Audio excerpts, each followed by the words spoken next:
nga sa akin. Tao ba talaga si Evan? Ang lakas niya, parang kalabaw ang lakas. Tigil na kayong lahat, tumigil na kayo. Ano po ang maipaglilingkod ko sa inyo, Ginoo? May utang ka sa akin. Simula ngayon, kami ang mamamahala rito. Kung alam mo ang ikabubuti mo, itigil mo na ang ginagawa mo, at umalis ka na. Yefan. Bingi ka ba?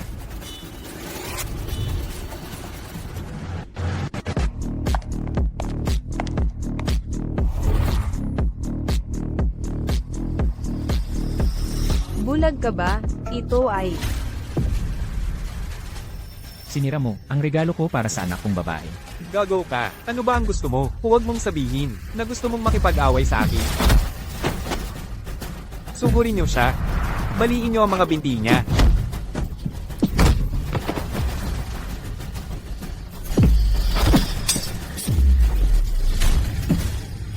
Nagtratrabaho ako para kay Master Joe. Kung hindi mo ako pakakawalan, papagbayarin ka ni Master Joe. Si Master Joe, ang manager ng Chenyuan Chamber of Commerce. Siya, si Joe Lincoln, kilala bilang ang River Dragon. Yefan, tigil. Pakawalan mo siya. Joe Lincoln, binibigyan kita ng 5 minuto para pumunta ang puwet mo sa construction site sa West Suburb. Kung wala ka rito sa loob ng 5 minuto, kakatayin kita. Ikaw, inuutusan mo si Master Joe na puntahan ka? Ang kapal ng mukha mong insultuhan si Master Joe. Sugurin niyo siya. Tigil na kayong lahat. Sinabi ko na tumigil. Ang tapang mo. Si Joe Lincoln ng Guam Province ay nagpupugay sa Master. Ang aming Kenyuan Chamber of Commerce ba ay isang gamlang sa kalye. Kung hindi mo makontrol ang sarili mong mga tauhan, ikaw at ang iyong pamilyang Zhou ay wala ng dahilan para mabuhay. Naiintindihan. Lahat tumayo na. Hindi ba't sinabi ko sa'yo na huwag mo akong gambalain? Master, sa 5 taon mula nang ikinasal kayo, hindi kayo bumalik sa Chenyuan Chamber. Taos puso kong hinihiling ang inyong pagbabalik upang pamunuan muli. Mabuti, sabihin mo sa akin, kumusta na ang trabaho na ipinagkatiwala ko sa'yo? Sa nakalipas na 5 taon, kami ay lihim na sumuporta sa Su Corporation ng iyong asawa. Ang assets nito ay lumampas na sa 1 bilyon. Ngayong gabi, ang Chenyuan Chamber ay maghahandog sa Su Corporation ng isang malaking kontrata ng order. Sa panahong iyon, ang iyong asawa, si Su Chindian, ay agad na magiging ang pinakamakapangyarihang reyna ng negosyo sa bansa. 5 taon na ang nakalipas, iniligtas niya ang buhay ko. Pinakasalan niya ako at nagkaroon kami ng anak na babae. Upang hindi siya mahirapan, namuhay ako bilang isang ordinaryong lalaki. Sa tabi niya, ngayong malapit na siyang magtagumpay. Panahon na para sabihin ko sa kanya, ang totoo kong pagkatao. Kailangan ko nang umalis. Ipinagdiriwang ko ang kaarawan ng anak ko. Umalis muna kayong lahat. Hindi ito ang lugar para mag-usap. Pagkatapos kong ipagdiwang ang kaarawan ni Nyan, babalik agad ako. Opo, Master. Nandito na tayo. Tingnan mo, Nyan, nasa taas si nanay, may meeting. Pagkatapos niya, sasamahan kanyang mag-celebrate ng birthday mo, okay? Mabait ka ha? Tay, tingnan mo, lalabas na si nanay. Talaga?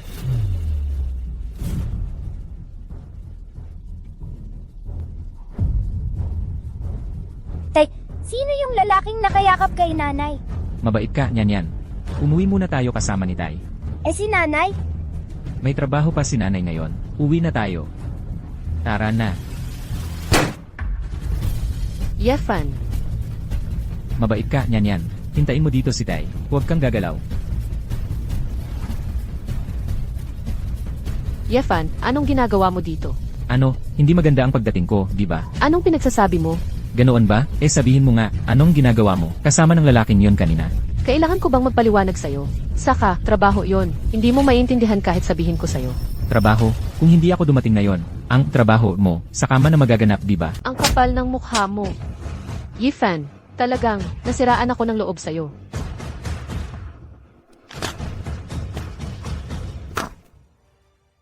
Ang divorce papers, ngayon na, pirmahan mo. Divorce? Suking yun, ang tagal mo nang hinihintay ang araw na ito, hindi ba? Matagal na. Mali ba ako? Dilat-dilatan mo ang mga mata mo, at tingnan mabuti ang sarili mo. 5 taon na tayong kasal, at manggagawa ka pa rin lang. At ako, naging CC na ng Su Group. Malapit nang matapos ang deal ko, sa Kenyuan Chamber of Commerce. Sa tingin mo ba, karapat-dapat ka pa ba sa akin? Kung hindi lang dahil pinilit ako ni Lolo, napakasalan ka sa kanyang pagkamatay. Hindi ko sana, napangasawa ka kailanman. Hindi ako karapat-dapat. Suking yun. Ang ganda ng salitang hindi karapat-dapat. Sa salitang hindi karapat-dapat na yan, ang 5 taon nating pagsasama, may tatapon mo lang ba ang lahat? CJ, maghihiwalay na tayo. Sa akin si Nyan Nyan. Hindi pwede. Hindi pwedeng sumama sa'yo si Nyan Nyan. Manggagawa ka lang. Paano mo aalagaan si Nyan Nyan? Chingyon, kailangan mo ba ng tulong? Hindi ko hahayaang alagaan si Nyan Nyan, at tawagin niyang daddy. Ang kung sinong lalaki. Tumigil ka. Tol, may sasabihin ako sa'yo. Ang dignidad ng isang lalaki. Siya mismo ang kumukuha niyan. Sa kaarawan ng sarili mong anak, ang maibibigay mo lang ay itong mumurahing cake na ilang dosenang piso lang. Samantalang ako, kahit walang effort, kayang ibigay kay Chingyon ang kwintas na brilyante na nagkakahalaga ng ₱1,000,000. At saka, nakikita mo to, LV Teddy Bear, nagkakahalaga ng ₱100,000. Sa kaarawan ng sarili mong anak, ganito lang kababa ang regalo mo. Naipakilala ko na si Chingyon sa Chenyuan Chamber of Commerce at pumirma na sila ng malaking kontrata. Sabihin mo nga, anong meron ka para makipagkumpetensya sa akin? Dahil lang sa perang ito, Sukigyon, gusto mong hiwalayan ako, at sirain ang pagkabata ni Nyan Nyan? Tol, huwag kang magalit. Hayaan mong sabihin ko sa'yo, ang magkaroon ng pera, napakasarap talaga. Ang pera, nagpapabukas ng mga hita ng lahat ng babae. Para sa'yo, kasama na ang asawa mo. Ano ang sinabi mo? Tigilan mo yan. Yifan, alam mo ba kung ilang makapangyarihang tao ang nasa likod ni Binatang Gu? Gusto mo bang mapahamak ang pamilya Su? Ang pamilya Gu. Pirmahan mo na ang kasulatan sa paghihiwalay. Simula ngayon, ayaw na kitang makita muli. Umalis na tayo, Nyan Nyan. Daddy! Huwag mo siyang tawaging ganoon. Nyan Nyan.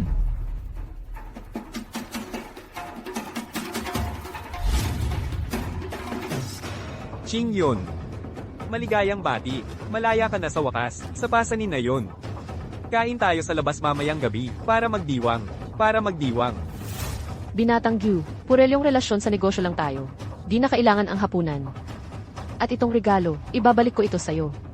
Ngayon ay kaarawan ng anak kong babae, na si Nyan Nyan. Dapat na akong umuwi para samahan siya.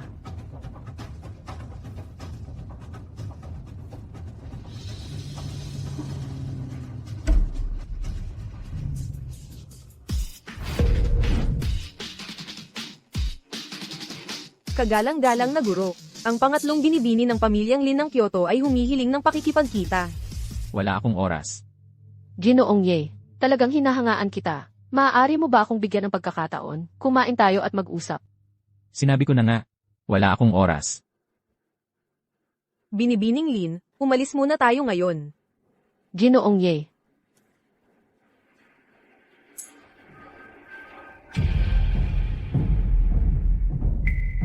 Mapapasunod din kita sa akin. Tiya, ito ay $5,000,000 na bigay kaya. At ito naman, ay ang impormasyon sa pakikipag-ugnayan ni Tagapangulong Joe. Sa ganitong paraan, makakapag-ugnayan si Chingyon sa samahang pangkalakalan ng Chenyuan. Talagang palalayasin ko sa bahay yang si Yefan, na yan. Para naman si Chingyon, ay makapag-asawa na kay Binatang Gu. Tiya, may sasabihin ako sa inyo, kahit na, magpanggap akong mahal na mahal ko, siya at ang kanyang anak na babae, sa harap ni Chingyon. Ang totoo, si Chingyon lang ang gusto ko. Hindi ko naman sinabing papayagan ko si Chingyon, na dalhin niyang pabigat na yan, sa aming pamilyang Go. Ang ibig sabihin ni Binatang Gu. Ipagbili mo siya. Anak siya ni Yefan. Habang nandyan siya, si Yefan ay hahanap ng kahit anong dahilan para gambling si Chingyon. Ako, paano ko naman maaaring ipakasal si Chingyon sa aming pamilya? Tama ba? Kung talagang ipagbibili natin si Ye Nian, baka hindi matanggap ni Chingyon. Pagkatapos ng lahat, mahal na mahal niya, si Nian. Tiya, ipagbili mo ang bata sa ibang bansa. Kapag matagal nang hindi nakikita, mag-a-adjust din siya sa bandang huli. Hindi ba ganoon?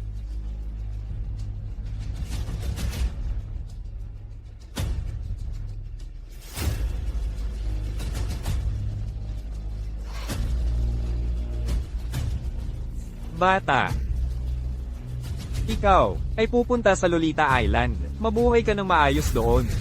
Anong ginagawa mo? Tatay! Nyan Nyan. Tatay, nandito ka na. Sobrang na-miss ka ni Nyan Nyan. Okay lang, nandito na ako.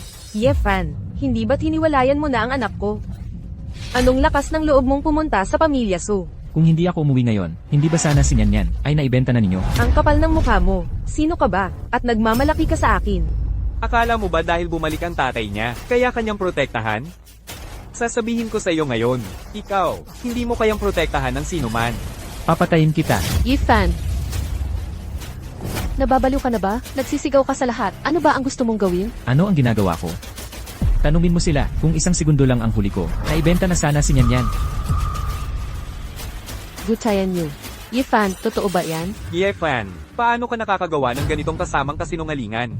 Chindian, gusto na gusto kita. Mahal mo ako, mahal mo rin ang mga mahal ko, di ba? Bukod pa riyan, ang mga laruan na binili ko para kay Nian ay nagkakahalaga ng mahigit 100,000. Isang minuto, bumibili ako ng mga bagay para sa kanya. Sa susunod na minuto, ibebenta ko siya. Walang katuturan yan. Ang sama mong tao. Papatayin kita. Ako. Chindian, sabihin ko sa'yo, nababaliw siya dahil sa hiwalayan. Nababaliw na siya. Galit na galit siya sa akin. Ginagamit niya si Nian para takutin ako. Tama ba, tita? Oo, tama.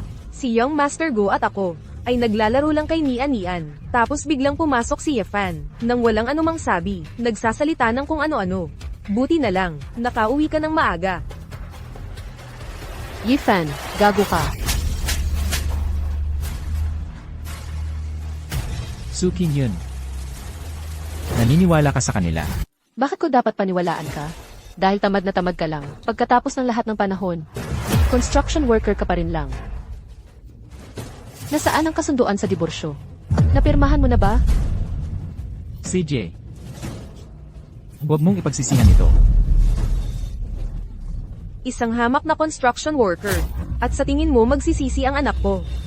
Si Chin Dion ay malapit ng pumirma ng malaking kontrata sa Chenyuan Chamber of Commerce. Kapag nangyari yon, magiging pinakamatagumpay na babaeng CEO siya. At ikaw, ang ginagawa mo lang ay magbuhat ng mga ladrilyo at umasa sa asawa mo. Ang estado ninyo sa lipunan ay magkalayo na magkalayo. Eksakto. Ikaw, kailangan mong tumigil sa pagloloko sa sarili mo. Nasa magkaibang liga kayo. Tutu. Ang Kenyuan Chamber of Commerce ay pumirma lang ng kasunduan sa'yo dahil sinusunod lang nila ang utos ko. Bakit hindi mo na lang sabihin na pagmamayari mo ang Chenyuan Chamber of Commerce? Tama. Akin ang Kenyuan Chamber of Commerce. Sa totoo lang, ang tanging dahilan kung bakit ka nakakonekta sa kanila ay dahil sa koneksyon ko. Dahil sa'yo, Tama na. Tumigil ka sa paggulo at pagpapahiya sa sarili mo. Pirmahan mo na ang mga papeles sa diborsyo. Umalis ka. Ayokong makita ka ulit sa buong buhay ko. Ayoko nang makita kang muli sa buhay ko. CJ. Yan, alis na tayo. Anong ginagawa mo? Nakapirma na ako sa mga papeles ng diborsyo. Isasama ko si Nyan Yan. Subukan nyo lang akong pigilan. Na pala, Sukin yun, nagpapalapit ka kay Gutianyo dahil lang sa order ng konsyerto ng Kenyuan, di ba?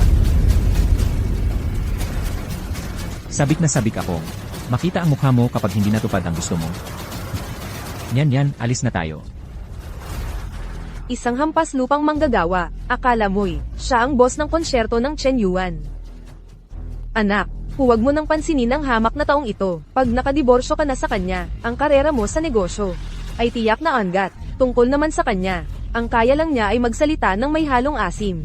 Ni hindi nga siya karapat-dapat na tumingala sa'yo. Tama ba? Maligayang pagbabalik, po. Po, ayon sa inyong utos, si Miss Nian ay naayos na magkaroon ng pinakamahusay na yaya para alagaan siya. Naghirap ka nitong nakalipas na 5 taon. Kumusta na ang konsulado ng komersyo nitong mga nakaraang araw? Sa loob ng 5 taong ito, nakahinga na ng maluwag ang mga pangunahing pamilya, at lumalakas na ang kanilang impluensya. Gayunpaman, ang pangkalahatang kalagayang pang-ekonomiya sa bansa ay nasa ilalim pa rin ng kontrol ng konsulado. Magaling.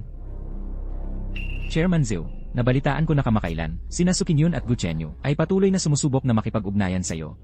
Oo, si Go Chanyo ay gustong mag-alok ng kalahati ng kanyang yaman para lang makilala ako. Ngunit, wala akong oras para makipagkita sa kanya. Wala pa akong tugon. Bukod pa rito, ang kontratang ito ay nasa ilalim ng aking responsibilidad. O, dapat ba nating ituloy ang pagpirma sa kontratang ito? Ang pamilyang Su ay hindi karapat-dapat sa iyong kabaitan, po. Hindi na kailangan. Ako mismo ang dadalo sa salusalo mamayang gabi. Gusto kong makita kung ano ang magiging ekspresyon nila pagdating ng oras. nauunawaan. Sukiyun Duchen, kapag nalaman nyo na ang taong pinagsisikapan nyong pagpasensyahan, ang chairman ng Kenyuan Chamber of Commerce, ay isa lamang sa aking mga tauhan. Ito na pala, ang banquet ng Kenyuan Chamber of Commerce. Pagkatapos ng gabing ito, opisyal na akong magiging bahagi ng pinakamataas na antas. Relax. Sa ngayon, sigurado na yan. Ang malaking kontratang yon, para sa'yo na yan.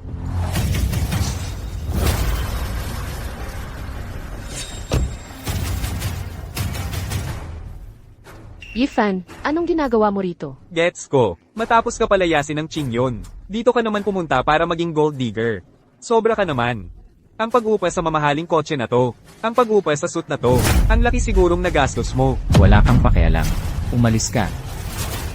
Yifan, matapos tayong magdiborsyo, dapat may respeto ka sa sarili mo. Paano ka? Nakapunta rito para maging palamunin. Nasu, diborsyado na tayo. Ang buhay ko, wala ka ng pakialam. Yefan. Sabi ko, Yifan, ito ang charity gala ng Kenyuan Chamber of Commerce. Hindi ka dapat pumunta.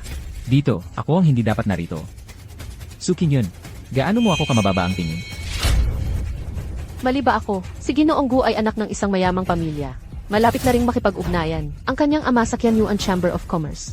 Ikaw, isa ka lang manggagawa. Ano bang dapat kong igalang sa iyo? Mangmang at katawa-tawa. Kung ganon, bahala na. Umalis ka. Papatayin ko siya ngayon. Ginoong Gu, Chin Gyan, huli na ba ako? Ang sama ng trapiko. Hoy, Ginoong Gu, ano ang nangyari sa mukha mo? Pasok na tayo. Pwede nating pag-usapan habang naglalakad. Ang kapal ng mukha niya. Ang lalaking iyon ay naglakas loob pang manapak kay Ginoong Gu. Kapag nakita ko siya, hindi ko siya palalampasin. Nandyan siya. Anong ginagawa mo? Sinong nagsabi sa'yo na saktan ako? Ang bagong lalaki ng anak ko. Ang lalaking ito ay napakababaw. Nanggugulo ka pa rito. Ang charity banquet ng Chenyuan Chamber ay isang high-class na event. Paano ka nakapasok dito? Makinig ka. Yefan, ang katulad mo. Dapat ay bumalik ka na lang sa construction site kasama ng anak mo. Si Nyan Yan ay, apo mo pa rin. Paano mo nasasabing ganon ang apo mo? Anong problema kung pag-alitan ko siya? Dahil mayroon siyang dugo ng isang tao na katulad mo. Tigil. Yifan, bakit mo? Sinaktan ang nanay ko. Bakit ko siya sinaktan? Narinig mo ba ang sinabi niya? Ano nang sinabi ng nanay ko? Hindi mo dapat siya sinaktan. Yifan, sinasadya mong manggulo rito. Sinisiraan mo ang taon kong pinaghirapan. Akala mo ba sa pagsira sa akin, makukuha mo ulit ako? Impossible. Gusto kong mag-sorry ka sa nanay ko ngayon din. Ganon ba ka-importante sa'yo ang kontratang yon? Mas importante pa sa sarili mong anak? Napakapalabo ng isip. Buti na lang at kayo ni Qingyon ay matagal nang naghiwalay. Bakit pa tayo nag-aaksaya ng oras sa taong to? Ma, ayos ka lang ba? Mali ang pagkakaintindi mo. Ikaw, ang kapal ng mukha mong basain ako. Yefan, hindi pa ba sapat ang gulo mong ginawa? Kailangan mo talagang sirain ang lahat, hindi ba?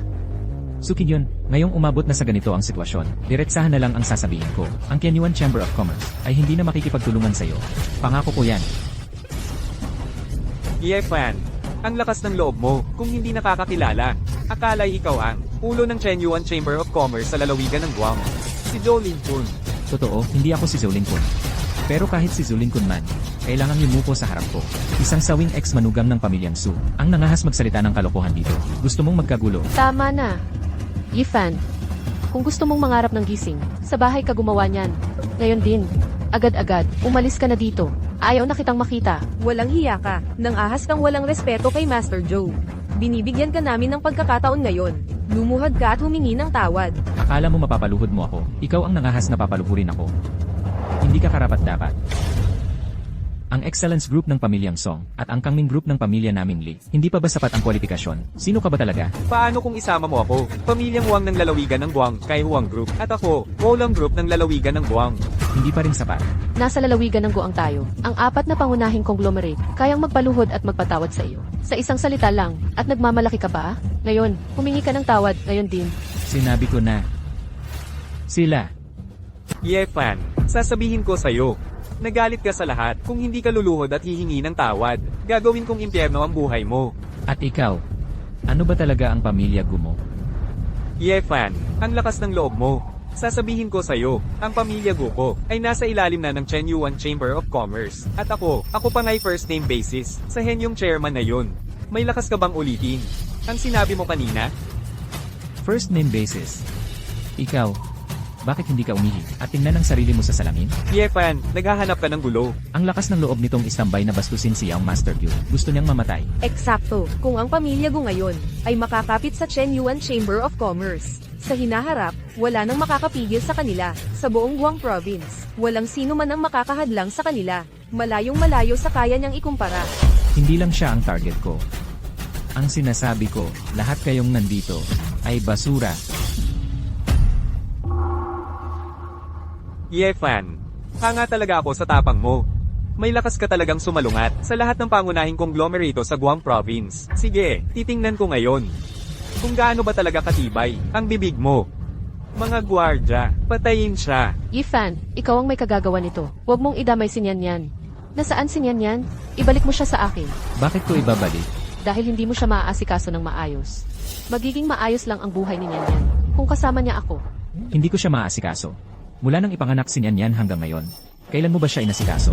Sa mga nakaraang taon, ako ang nagluluto ng pagkain niya. Ako ang pumupunta sa parent-teacher conferences niya. Lahat ng damit niya ay binili mula sa perang pinagpaguran ko sa construction sites. Noong nagkasakit siya, ako ang nagbuhat sa kanya papunta sa ospital. Ano ang ginagawa mo noon? Tama na. Lahat ng binanggit mo ay maliliit na bagay lang. Ano ang silbi niyan? Ang kailangan ni Nyan ay isang marangal na pamumuhay. Isang buhay na walang alalahanin sa pagkain at damit. At ikaw, wala kang maibibigay sa kanya niyan. Sinong nagsabing hindi niya maibibigay yon?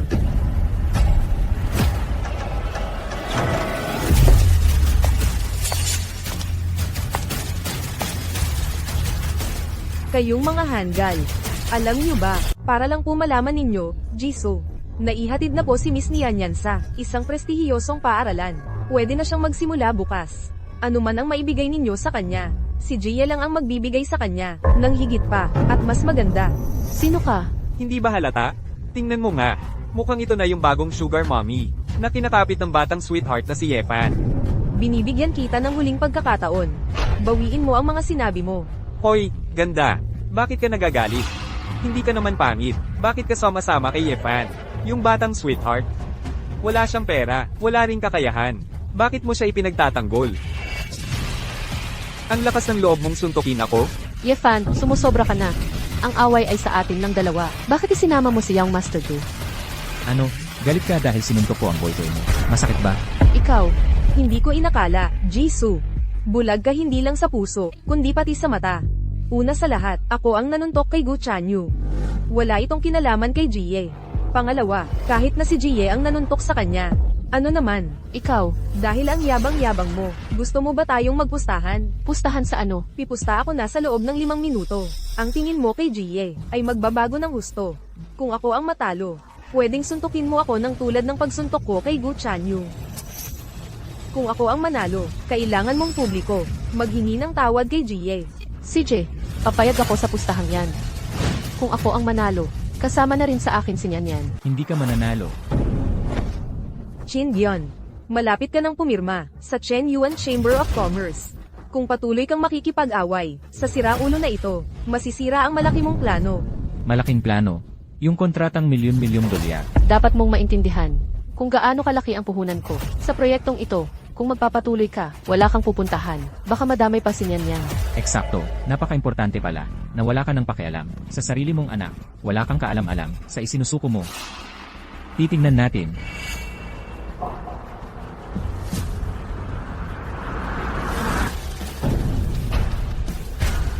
Ang buhay ko.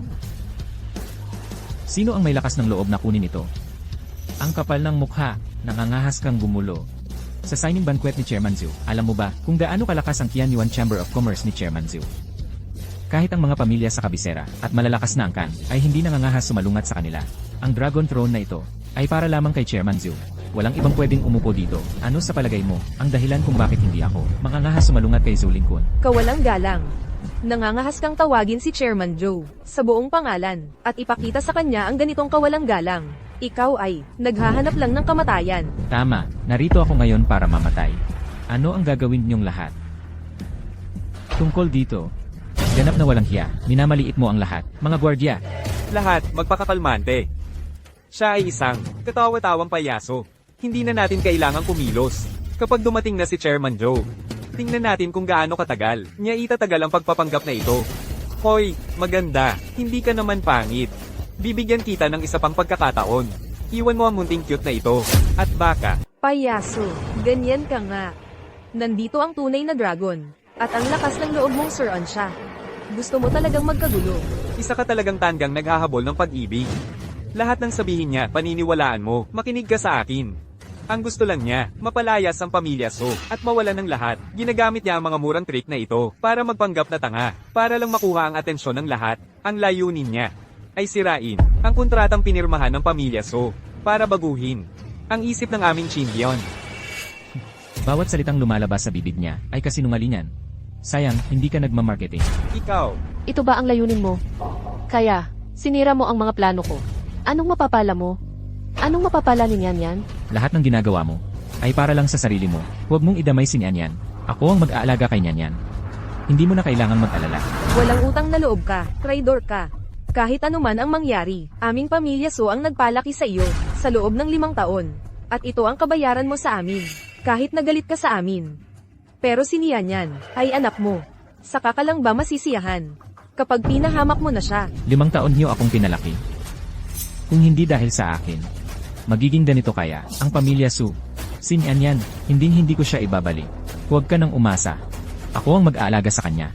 Kung talagang ibibigay ko siya sa inyo, alam mo ba, baka nga, ipadala niyo siya sa Luoli Island. Yifan, tapos ka na ba? Napakawalang hiya at makapal ang mukha mo. Nagalit ka sa napakaraming makapangyarihang pamilya. Wala nang makakatulong sa iyo ngayon. Tungkol naman sa akin, dadalhin ko si Nyan at puputulin ang lahat ng ugnayan sa iyo para hindi ako madamay. Iyon lang ang kaya kong gawin. Para lang maprotektahan si Nyan. Sana ay, pag-isipan mong mabuti ang mga ginawa mo.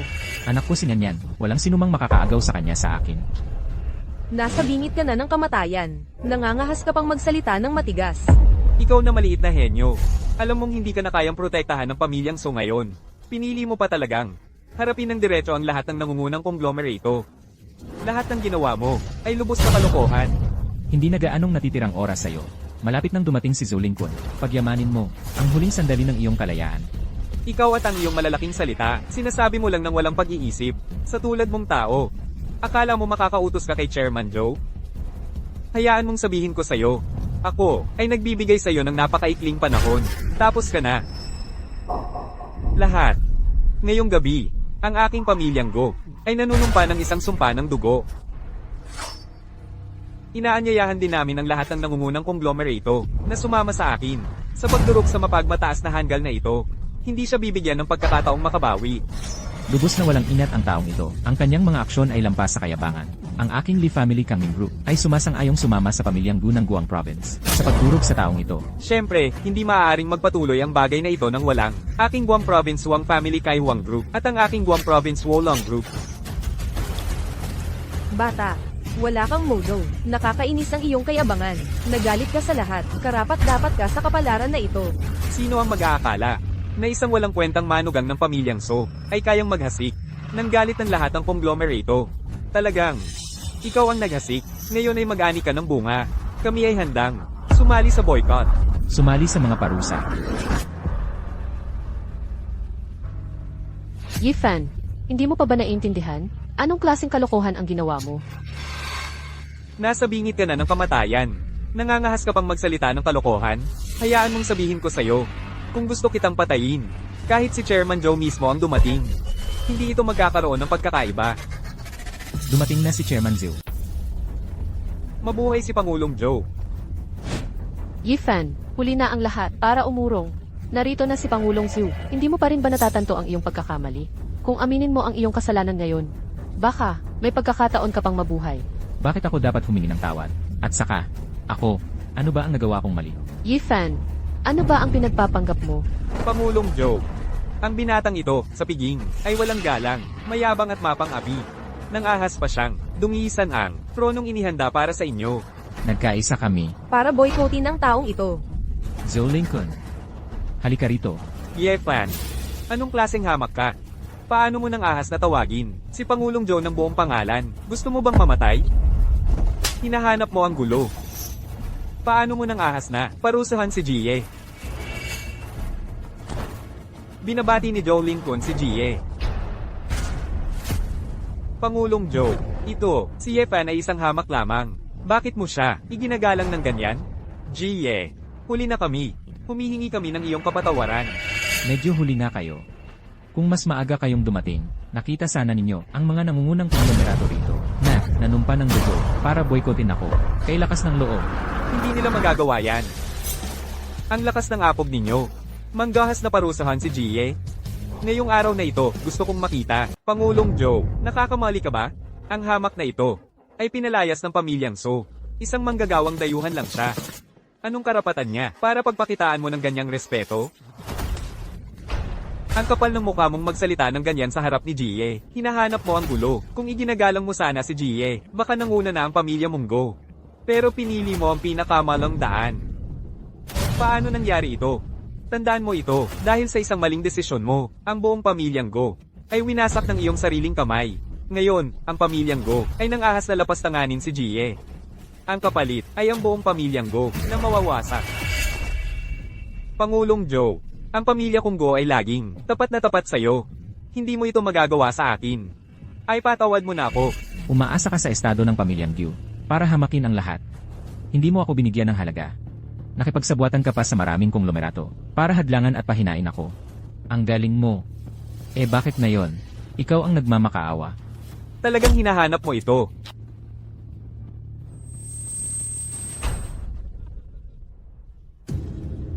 Dapat sana ay maganda ang kalagayan ko sa Shenyuan Chamber of Commerce. Paano naging ganito ang resulta? Ano ang nangyayari? Ano ang nangyayari?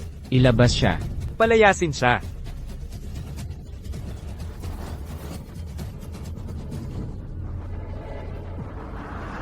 Maaari mo sanang sabihin sa akin kaagad. Bakit hindi mo sinabi ng mas maaga? Kung sinabi ko sa iyo kaagad. Naniniwala ka ba? Kung sabihin kong lahat ng meron ang pamilya mong Su ay galing sa akin. Hindi ka maniniwala.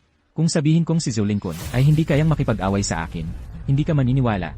Kung sabihin kong ang mga konglomeratong ito ay hindi karapat-dapat na makialam sa akin. Hindi ka pa rin maniniwala. Ngayong nangyari na talaga. Fan. Sa lahat ng mga taong ito, itinago mo lang. Para lang sa pagkakataong ito. Para siraan ang aking anak. May puso ka pa ba? Mga kasinungalingan. Hahampasin mo ako. Yifan, hindi mo naman kailangang pumunta rito para siraan ako at ang aking ina. Kahit na pinahahalagahan ka ni Ginoong Zhou, ano ang kinalaman ng narating ng aking pamilyang Su? Sa iyo, ako ang gumawa noon, sa sarili kong pagsisikap. Binibining So, ikaw, isang hindi kilalang tao, ay nakapagambag ng napakarami. Sa loob lamang ng 5 maikling taon. Sa tingin mo ba, ikaw lang ang may gawa noon? Kung hindi dahil sa lihim na tulong ni Ginoong Ye. Matagal nang nilamon ang iyong pamilyang So ng mga malalaking korporasyon at walang naiwan. Ngayon, anong karapatan mo para tumayo rito? Noon, ang pamilyang Su ay nasa bingit ng pagbagsak at walang matatayuan sa Guang Province. Napakatigas ng ulo mo, natatakot akong madurog ka ng mga pagsubok at hindi na makabangon, kaya tinulungan kita ng paligid. Pero hindi ko inasahan na, sa iyong paghabol sa kayamanan at katayuan, ay yuyurakan mo ang aming pagsasamahan at ang aming anak. Nakakatawa talaga. Hindi ko ginawa yun. Ano pa ang saysay ng pagtanggi mo? Bawat isa sa mga ginawa mo ay patunay. Hayaan mong sabihin ko sa iyo ngayon. Wala akong pakialam sa lahat ng iyong pinaghahabol. Mula ngayon, ikaw sa iyong daan, ako sa aking daan. Tungkol naman sa inyong lahat. Na nanumpa ng dugo na sisirain ako, maaari na kayong magsimula. Malaking pagkakamali lang po talaga ito sa aming bahagi. Ang pamilya Su ang may kagagawa nito, at ang pamilya Gu ang nanggulo. Nagamit lang po kami. Hindi namin sinasadya na mangyari ang alinman sa mga ito. Kasalanan namin na hindi namin inalam ng maayos ang katotohanan. At nakasakit kami sa inyo, Jie. Mali talaga ang ginawa namin. Narito kami, para humingi ng tawad sa inyo, Jie. Handa kaming ipakita ang aming katapatan. At magbayad puri sa inyo, Jie. Anumang kondisyon ang iharap ninyo, Jie. Hindi namin ito tatanggihan. Sana'y mahanap ninyo sa inyong puso na kami patawarin. Sana'y patawarin niyo kami, Iye. Kaya nagamit lang pala kayong lahat. Pero kanina lang, nang makita ko kayo, na nanunumpa ng dugo, nasisirain ako. Parang gusto niyo talaga akong gutay-gutayin. Sige, ganito na lang. Bibigyan ko rin kayo ng pagpipilian. Kailangan lang niyong sirain ang inyong mga sarili, at patatawarin ko kayo. Nakakatawa naman kayo, Iye. Paano kung bilhin ko na lang ang buong hotel na ito, ng buo, at ibigay sa inyo bilang paumanhin? Tapusin na lang natin ang usapang ito. Giye. Napag-usapan na namin ito. Handa kaming bilhin ang 3 kalapit na kalye, at ihandog ito sa inyo. Sana'y mapawi nito ang inyong galit. Ang sinabi ko ay, sirain niyo ang inyong mga sarili. Ano, ayaw ninyo? Nagkakamali po kayo, Gia. Siyempre po, hindi kami maglalakas loob na tumutol. Pero, mas gugustuhin pa rin namin gamitin ang aming mga ari-arian, kahit na ang aming mga shares sa mga konglomerato, para makuha ang inyong kapatawaran, Gia. Ang ganitong usapan, hindi ko na ito ulitin pang 2 beses. Huling pagkakataon na ito, Ginoong Ye, sobra na yan. Ipinapakita namin ang respeto namin. Yan lang ang dahilan kung bakit kami magalang. Kung talagang guguluhin mo ang buong Guang province, kasama ang lahat ng top tier na pamilyang ito, kung magkakaisa kami, sino ang makakapag-abot sa amin? Ano ba ang pinagsasasabi mo? Alam mo ba kung sino si Ginoong Ye? Chairman Joe, nirerespeto ka namin. Binibigyan ka namin ng mukha, pero wala kaming pakialam kung sino siya. Kung pipilitin mo kaming magkagipitan, huwag mong sisihin ang mangyayari. Tama kayong dalawa. Kung ayaw ninyo ng mapayapang pagwawakas, edi subukan nyo. Tingnan natin kung kakayanin namin. Sige, subukan nyo. CJ, kaya't hahayaan ko kayong masilayan ng mabuti kung paano isulat ang salitang kamatayan. Lahat ng nandito, bawat isa sa inyo, ikaw at ang inyong mga pamilya ay mawawala sa Guam Province. Ang aming mga konglomerato ay matagal nang umunlad sa Guam Province. Matatag kaming nakatayo palagi. Paano masisira ng isang dayuhan na may mapagmataas na salita? Ang lahat sa amin, ngayong nagkakaisa na kaming lahat, bakit kami matatakot kanino man? Naghahanap ka ng kamatayan. Anong lakas ng loob mong magsalita ng ganyan? Sa harapan ni Ginoong Ye, pulihin silang lahat. Chairman Zhu, talaga bang kakampi mo ang batang yon? At gagalitin ang buong top echelon ng Guam Province? Kahit ang makapangyarihang pamilya sa kapital ay hindi makakapantay kay Ginoong Ye. Maaari pa nga naming irepresenta ang buong Guam Province. Anong impluensya mayroon siya para kami ay yumukod? Anong karapatan mayroon siya? Patriarch, malaking problema. Ang aming kumpanya ay tinamaan ng hindi pa nangyayari dati. Lubusang pagkalugi, bangkarote na kami.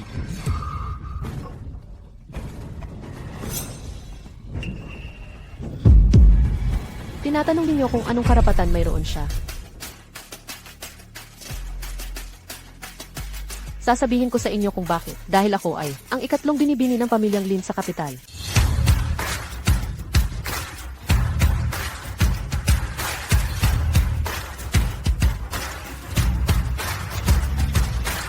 Eyi ay taong matagal ko nang hinahangaan. At sa hinaharap, siya ang magiging pinakamamahal na manugang ng pamilyang Lin. Sapat na ba ang mga ito?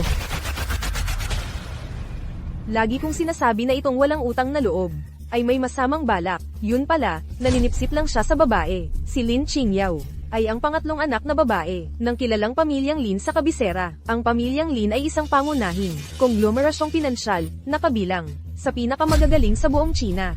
Kaya pala, ang batang ito ay napakayabang at mapang-api. Kaya pala si Chairman Joe ay nagpakita ng ganoong pagsisikap para protektahan siya. Nakasakay na pala siya sa mabilis na bangka ng pamilyang Lin. Iye, kasalanan ko, bulag ako. Nakikiusap lang ako sa iyong kapatawaran. Ang aking kaming group ay bangkarote na. Nakikiusap lang ako na huwag mo akong patayin.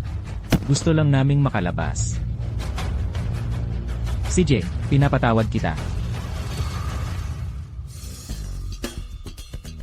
Kinyao, sa tingin ko, may mga bagay tayo na kailangan nating pag-usapan ng maayos. Siyempre, Eyi, pwede tayong lumipat ng lugar. Masyadong maraming nakatingin dito. Pumunta na lang tayo sa opisina ko.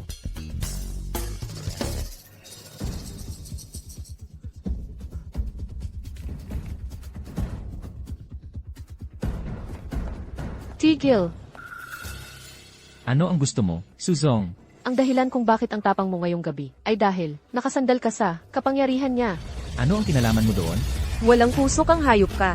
Paulit-ulit mong sinasabi na magiging mabuti ka sa anak ko, pero ikaw ay may nahahanap ka ng bagong target. Mula pa sa simula, nakikipagsabuatan sa iba. Bruha ka, anong lakas ng loob mong manuntok sa akin? Sino ka ba para gawin yan? Ako ang 2 binibini ng pamilyang Lin. Ano na karapatan mong insultuhin ako? Kung magsasalita ka pa ng isang salita, hindi ako magdadalawang isip na gawin. Bangkarote din ang pamilya mong Su. Yifan, akala ko dati, naiiba ka sa lahat at iginagalang ng lahat dahil sa sarili mong kakayahan. Pero ngayon ko lang nalaman na umaasa ka pala sa isang babae. Ikaw talaga, nakakaawa ka. Tapos ka na? Aalis na ako. Naririnig mo ba ang mga sinasabi mo? Kung alam mo lang kung sino siya talaga, Anong kasanayan ba ang meron? Ang isang gigolo, hindi makapaniwala. ako, ang ikatlong binibini ng kapital, ay may katayuan at kapangyarihan na hindi mo kayang isipin. Pero kahit ganito, hinahangaan ko ang lalaking ito. Kapag nalaman mo na ang totoo, maiintindihan mo kung gaano ka kahabag-habag. Bruha ka, wala kang katuturang kausap. Kaysa magreklamo ka rito, mag-focus ka na lang sa pagpapabuti ng sarili mo. Kahit malayo ako sa kapangyarihan ng pamilyang Lin sa kapital, at napakalaki ng agwat. Pero balang araw, aasahan ko ang sarili ko.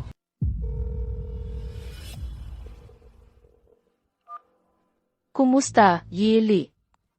May dala akong mga order dito. Hindi ba't sinabi mo dati na gusto mo ang mga ito? Ganito kasi. Kumusta, Yili?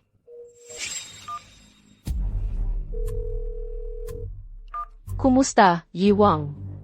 Ako nga, si Xiaosu. Hindi ba't sinabi mo dati na gusto mong makipagtulungan sa kumpanya namin? Ganito kasi ang nangyari. May ilang ideya ako. Ano? Nakipagtulungan ka na sa ibang kumpanya?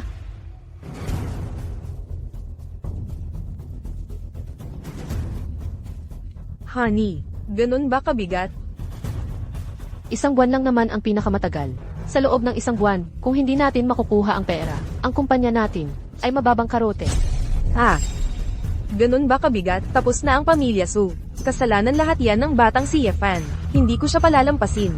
Nakaraan na si Yefan. Ang mahalaga ngayon ay hanapin ang paraan para maiwasang masira ang funding chain ng pamilya Su.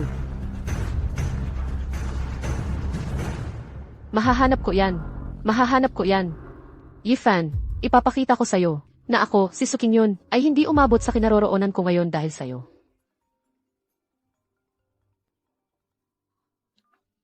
Kumusta, Jizing? Jiaolan. May utang ka sa akin na $1,000,000 mula sa sugal. Isang buwan na ang nakalipas. Panahon na para magbayad, di ba? Jizing, bigyan mo naman ako ng ilang araw pa. Talagang magbabayad ako. Tigilan mo yan. Bibigyan kita ng isang araw lang. Sa loob ng isang araw. Kung hindi mo mababayaran ng $1,000,000. Teka, Jizing, ako. May anak akong babae, alam mo, ang pinakamagandang babae sa lungsod. Ibigay ko siya sa iyo. Mababayaran na ba nito ang utang ko? Jiaolan. Ang galing mo talaga. Ipagbibili mo ang sarili mong anak. Bangkarote na ang kanyang kumpanya. Wala rin namang magandang buhay, na naghihintay sa akin kung patuloy ko siyang pakakainin. Mabuti pang ipagbili ko na lang siya. Sa pagkakataong ito, gusto ko ng 3,000,000. Deal.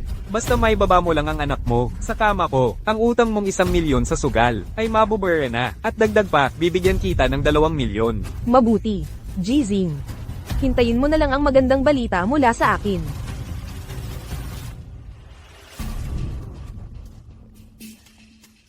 Jizing, hindi ba ako sapat para sa iyo? Gagastos ka ng 3,000,000 para bumili ng babae. Ano ba ang alam mo? Si Su Qinbian yon, ang pinakamagandang babae sa lungsod, at dekalidad na bagong kasal pa. Kapag nakuha ko na siya, kayong dalawa, ang mag-aalaga sa akin ng sabay.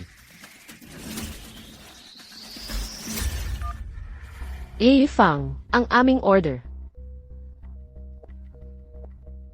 Qinbian, wala pa akong nahahanap na solusyon. Masyadong malakas ang impluensya ng Qianyuan Chamber of Commerce. Kapag narinig ng mga tao na nakalaban ko ang Qianyuan Chamber, ayaw na nilang makipagtrabaho sa akin. Paano kung... Subukan mong manghiram ng puhunan. Manghiram. May kilala akong loan shark, si Zing Donglei. Sa kanya, kahit anong halaga, ay mapapautang. Tapos ang krisis ng kumpanya, ay matatapos na. Zing Donglei. Hindi ba siya ay isang loan shark? Hindi, talagang hindi. Ano pa? Ang ibang opsyon mo ngayon, huwag mo namang sabihin na gusto mong pagtawanan ka ng gagong si Yefan. Tara na. Naghihintay si Jizing sa iyo. Halika, bilisin mo. Sige.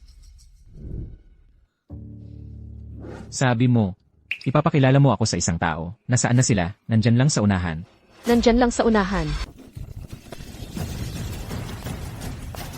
Kumusta po, Ginoong Zeng? Binibining Su.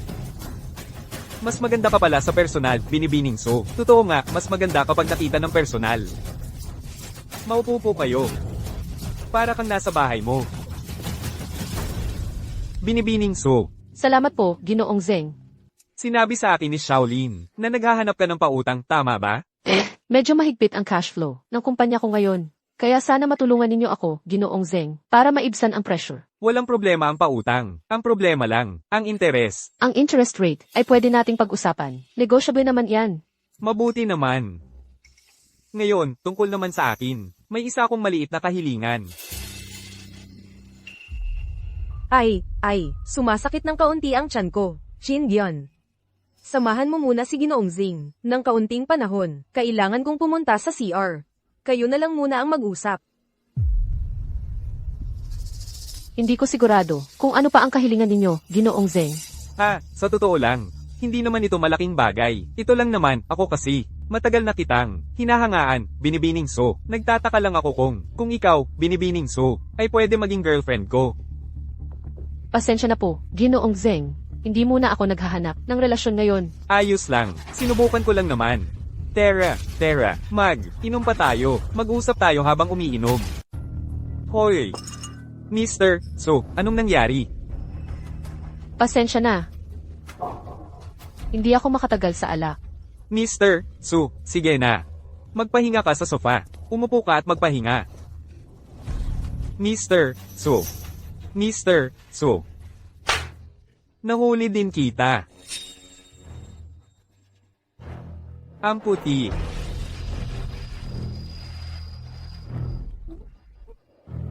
Huwag. Puta ka, ang dami mong nainom na droga, at malakas ka pa rin. Bitawan mo ako. Honey, bitawan mo ako. Anong nangyari, Dinhiye? Pigilan mo yan. Anak ka ng puta, hinahampas mo ako? Saklolo, may tumulong. Saklolo, may sinuntok siya. Yefan, ang lakas ng loob mo. Nang ahas ka pang suntukin si Mr. Zing. Lumuhad ka at humingi ng tawad kay Mr. Zing ngayon din. Kung hindi ako dumating, ang anak mo ay naabuso na sana. Ako pa ang sinisisi mo. Wala kang pakialam sa amin. Umalis ka na. Ganun ba? Ikaw pala ang nagpahintulot sa gago na ito. Naabusuhin ang sarili mong anak. Ikaw talaga ang napakagandang ina ni Sukinyon. Paano nangyari ito? Yifan, anong ginagawa mo dito? Ipinagkanulo ka ng nanay mo. Pinatulog ka niya sa lalaking ito. Kailangan mong maging mas maingat mula ngayon. Katarantaduhan yan. Anak, ang clumsy na kasinungalingan ay hindi makapanloko sa kahit sino. Anak kita sa dugot laman. Bakit ko sasaktan ang sarili kong anak? Eksakto, nakainom kami kanina.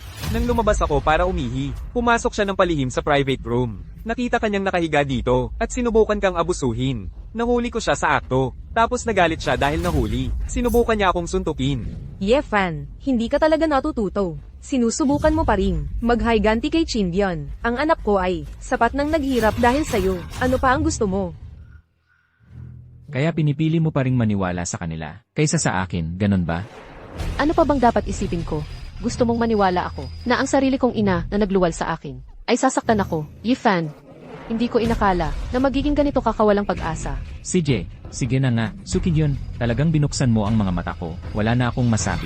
Yifan, alam kong ang paghihiwalay natin ay matinding dagok sa'yo. Normal lang na may galit ka. Naiintindihan ko iyon, pero hindi mo dapat ginawa ito. Lalong hindi mo dapat ginamit ang dahas. Hindi mo dapat sinuntok si Zeng.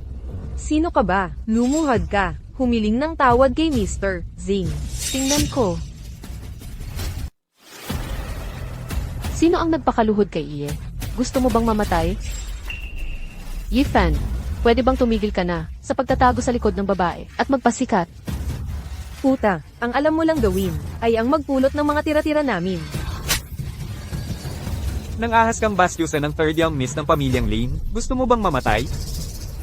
Third young miss. Wala talaga akong kinalaman sa taong ito. Kaya ikaw pala ang nabastos kay Iye kanina. Jie. Miss Lin. Ako, bulag ako. Hindi ko nakilala ang iyong halaga. Ako, karapat dapat akong mamatay. Karapat dapat akong mamatay. Karapat dapat akong mamatay. Pakiusap, nakikiusap ako. Maging mapagpatawad ka. Ay patawad mo ako. Kaya ngayon takot ka na? Oo. Third young miss. Basta pangakuan mo akong pakakawalan mo ako. Gagawin ko ang lahat ng sasabihin mo. Sige, sabihin mo sa akin ang totoo. Ang nangyari kanina. Ikaw ba iyon? Oo. Ang nangyari kanina ay gawa ko. Naakit ako sa kanyang kagandahan. Hayop ako. Boss Zeng, ano ang ibig mong sabihin nito? Ang nanay mo, may utang siya sa akin. Ipinagbili ka niya sa akin. Kahit iyong droga ay inihanda ng nanay mo para sa akin. Sinabi niya sa akin na gawin ko ang gusto ko sa'yo. Ma, bakit mo ito ginawa? Ikaw ba talaga ang tunay kong ina? Buti na lang, dumating si Jia natin sa tamang oras. Para iligtas ka. Kung hindi, malamang. Yifan, nagkamali ako sa'yo. Hindi ko kailangan sisukin yon. Wala akong pakialam sa kanya. Zeng Dongli, gusto mo pa bang mabuhay? Oo. Gusto kong mabuhay. Mabuti, mula ngayon, tungkol sa negosyo ng pamilya Su, huwag kang magpautang sa kanila, kahit isang kusing. Oo. Siyempre, talagang susundin ko ang utos ng binibining Lin. Huwag. Binibining Su, hanga talaga ako sa panlasa mo. Isang lalaking tulad ni Iye, na may mataas na estado, ay isinuko pa para lang sa napakaliit na tubo. Nakakatawa, nakakawa. Kung ayaw mo, huwag kang magalit kung hindi ako magpapigil. Lin Qinyao, tama na. Umalis na tayo. Ingat po, binibining Lin. Presidente Zeng, Tigil. Presidente So, hindi sa ayaw kitang tulungan. Nag-utos na si binibining Lin. Mula ngayon, magkahiwalay na ang ating landas. Ayan na, tungkol sa utang na yon, kailangan mong humanap ng ibang paraan. Subukan mo sa ibang kumpanya. Aalis na ako. hindi. Paano nangyari ito? Anak, hindi iyon ang iniisip mo. Tumigil ka. Ito ba ang bagay na gagawin ng isang tunay na ina? Kung hindi dahil sa'yo, hindi ako magkakamali kay Yefan. Ano ang ibig mong sabihin? Akala mo ba, gusto kong umutang ng pera sa loan shark? Ikaw ang dahilan. Laging nagpapabagal. Ayaw mong hiwalayan ang walang kwentang iyon. Kaya nga, kung mas maaga mo siyang hiniwalayan, at nakapang-asawa ka ng mayaman para sa akin, kailangan ko pa ba ang utang na iyon? Pinag-aral kita ng mahigit 20 taon. Akala mo ba madali iyon para sa akin? Ikaw. Hindi mo pinagsisisihan ang paghihiwalay. Sa lalaking yun, di ba? Tingnan mo nga ito. Ilang araw pa lang kayong hiwalay. At nakakapit na agad siya sa mayamanang yun. Ang isang gago na katulad niya. Karapat dapat ba talagang pagsisihan kung wala yung mayamanang yun? Wala siyang silbi kundi basura. At yung Lin Qingyao. Isang munting sweetheart lang yan. Tama na, huwag ka nang magsalita. Kung magpapatuloy kang magsalita ng ganyan, at marinig ka ni Emeline, lubusan tayong malulugmok. Mamamatay na lang ako kaysa pagsisihan. Ang paghihiwalay kay Yefan. Kahit wala si Yefan, ako, si Suking yun, kayang umabot sa tuktok ng mundo. Mahal. Shin-gyeon. Anong ginagawa mo rito? May magandang balita ako para sa'yo. Nasaan si Yefan? Oh, huwag mo nang banggitin yun. Siya, si Shin-gyeon, pinalayas siya. Hiwalay na kayo ni Yefan? Ilang araw lang ang nakalipas. Mabuti, Shin-gyeon. Yung Yefan na yun, matagal ko nang ayaw sa kanya. Puro manual labor lang ang alam. At tamad, paano siya karapat-dapat sa anak ko? Hoy, dear. Ano yung magandang balitang sinasabi mo? Ilang araw na ang nakalipas, pumunta ako sa kasino, at nakilala ko ang isang napaka-importanteng tao. Yung kakaalis lang, siya yon. Isang VIP. Sino? Ang pangalawang binata ng pamilyang Lin, si Lin Hongyuan. Yung pamilyang Lin na sinasabi mo, ito ba yung pamilyang Lin, isa sa 7 dakilang pamilya? Sino pa ba? Oh, Ipinakita ko kay Young Master Lin, ang litrato mo. Humanga ang pamilyang Lin. Gusto ka nilang pakasalan. Ano? Tatay, paano mo basta-basta? Nag-aalala lang ang tatay mo para sa'yo. Ano ba ang meron si Yefan? Na ikumpara kay Young Master Lin. Shin-gyeon. Tama ang tatay mo. Basta tayo ay makipag-ugnayan sa pamilya Lin. Ang krisis ng pamilya Su ay malalampasan din kaagad. At saka, magiging binibini ka ng pamilya Lin. Kahit na yang si Yefan ay nakakapit kay Miss Lin, hindi na natin siya kailangang katakutin. Ma, gusto kong umasa sa sarili ko. Paano naman napasangkot si Yefan sa pamilya Lin? Oh, anak, hindi mo alam. Simula nang pinalayas ni Shin-gyeon si Yefan. Yang si Yefan ay may hinanakit, ginagamit niya ang koneksyon niya sa binibini ng pamilya Lin para sirain ang negosyo natin. Inilagay niya ang pamilya nating Su sa isang delikadong sitwasyon. May ganun pala? Shin-gyeon. Totoo yan. Ikaw talaga. Ang kapal ng mukha mo, kapag ang anak ko ay nakapag-asawa sa pamilya Lin. Babayaran mo to. Kuya, Narito na po si Ginoong Ye. Si Lin Tianheng ng pamilya Lin ay bomb abati, Panginoon. Tumayo ka. Salamat, Panginoon.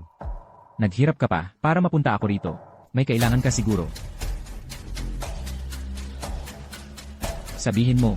CJ, ano yon? Nais kong humiling sa kagalang-galang na guro na kumilos laban sa pamilyang Zai at iligtas ang aking pamilya sa krisis na ito. Ang pamilyang Xi, ang tinutukoy mo ba ay yung kilala bilang ang numero unong financial conglomerate ng Zongxia? Tama.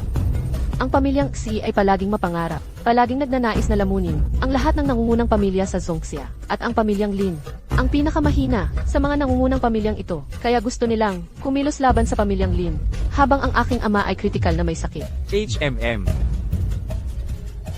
Ang pagharap sa pamilyang Xi ay magiging madali. Pero bakit kita tutulungan?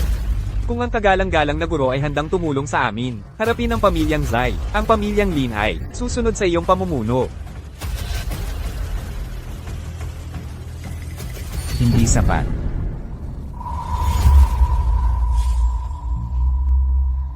Ako, si Lin Qingyao, ay handang maglingkod sa iyo, Ye, bilang iyong katulong.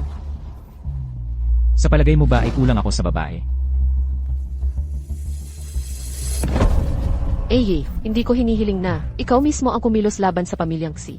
Nakikiusap lamang ako na iligtas mo ang aking ama. Sa ngayon, sabi ng mga doktor, kritikal ang kanyang kalagayan at maaari siyang bumagsak anumang oras. At ikaw, hindi ka lang isang henyong negosyante, kundi isang dalay sa medisina. Ikaw lang ang makakapagligtas sa kanya. Ganun ba?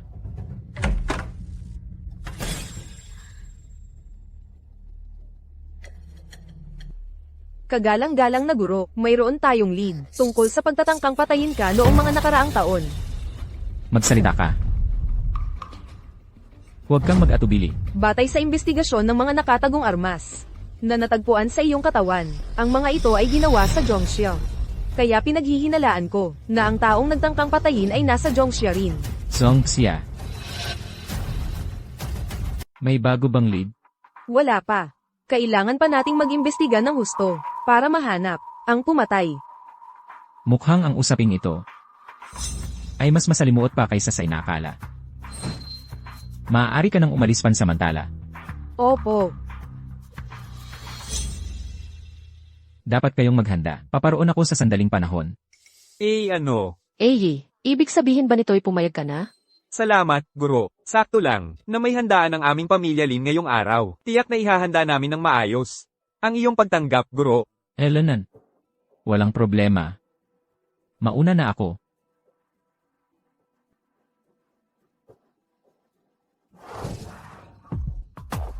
Guro. Nakarating na tayo sa tahanan ng mga Lin.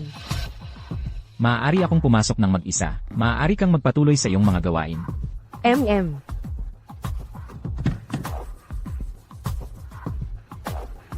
Arg, tingnan mo kung saan ka naglalakad. Fan. Anong ginagawa mo rito? Hindi ba't ito ang mayayamang bahagi ng bayan? Wala kang pakialam.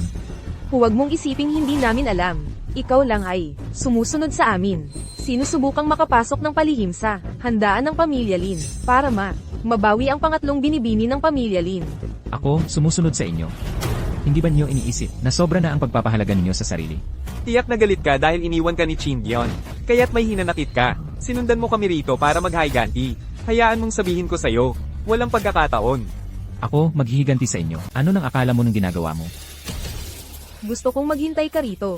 Hindi ka pwedeng umalis hanggat wala na kami rito. Kung hindi, susundan mo lang kami at sadyang magiging problema mo ulit kami. Tama siya. Lubos itong hindi makatarungan. Umalis ka. Array. Ma, ayos ka lang ba? Tulong. May tao. Nanunok siya ng tao. Anong nangyayari rito? Nanunok siya ng tao. Nanunok ako ng tao. Nakaharang ka sa daan ko. Tinulak lang kita ng bahagya at ikaw ay nahulog. Wala ka bang hiya? Ikaw. Bata, sumama ka sa amin. Paano kung ayaw ko? Huwag mo kaming sisihin. Kung mapipilitan kaming gumamit ng dahas. Tingnan natin kung sinong may lakas ng loob na hawakan siya.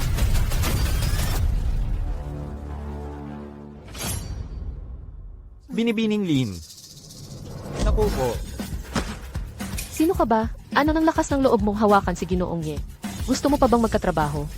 Ginoong Ye. Binibining Lin, pagkakamali lang ito, pagkakamali lang ang lahat, kung nalaman ko lang. Ang relasyon ninyo ni Ginoong Ye, kahit 10 beses pa ang lakas ng loob na ibigay mo sa akin, hindi ako maglalakas loob na hawakan siya. Umalis kayo rito. Ginoong Ye, ano ba talaga ang nangyari? Ah, wala lang. Nagkita lang kami ng dati kong asawa at pamilya niya. Akala nila sinusundan ko siya, at ayaw nila akong papasukin. Totoo ba yan? Eh ano naman kung totoo? Ito ay usapin ng aming pamilya. Walang karapatan ng isang tulad mong dayuhan na makialam.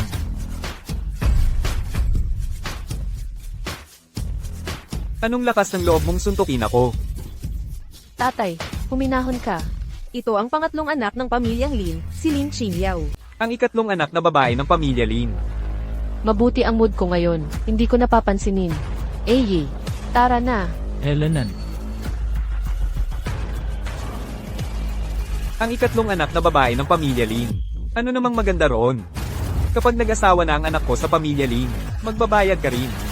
Tay, tigil na po. Pasok na lang tayo sa loob.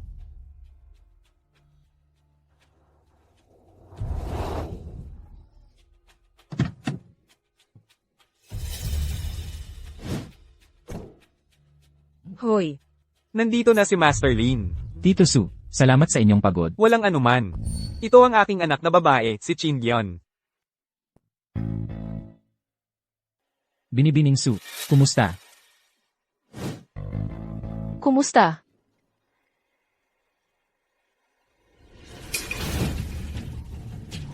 Tito Su, ano ang nangyari sa mukha mo? Master Lin. Sakto lang ang dating mo. Ang mukha ng asawa ko ay sinampal lang ng isang tao. Ano? Sino nang may lakas ng loob na humawak sa mga tao ko rito? Sino pa ba? Ex-husband ng anak ko. Yung lalaking yun, si Yefan. Siya.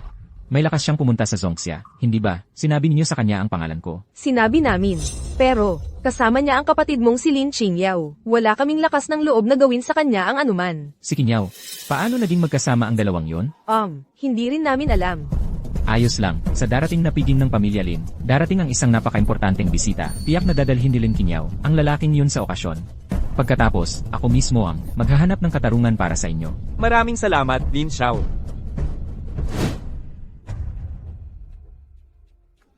Nandito na si Iye. Master, nandito ka na rin. Mangyaring, tingnan mo agad ang sakit ng tatay ko. Kumalma ka.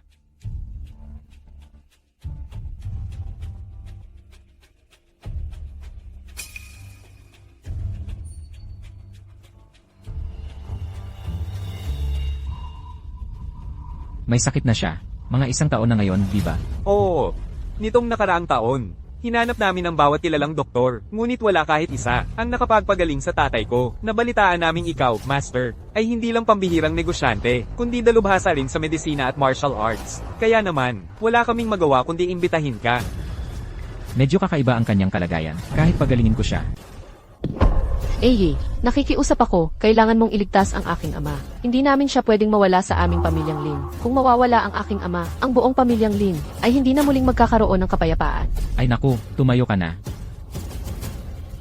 Hindi ko sinabing hindi ko siya gagamutin. Kagalang-galang na guro, ano ang dapat nating gawin? Kung gusto nating lubusang pagalingin si Lin Zhen, kailangan natin ng 100 herb pill. 100 herb pill. Naalala ko, tanging ang emperador ng gamot, si Yuanhei, ang mayroon noon. Lanan, Pero si Yu Yonhe, ay matagal nang naglalakbay sa buong mundo. Saan pa natin siya mahahanap? Luling, binibigyan kita ng 1 araw para hanapin si emperador ng gamot na si Yu Yonhe. Dalhin mo siya sa pamilyang Zongxialin para makipagkita sa akin. Kuya, maliligtas si Dad.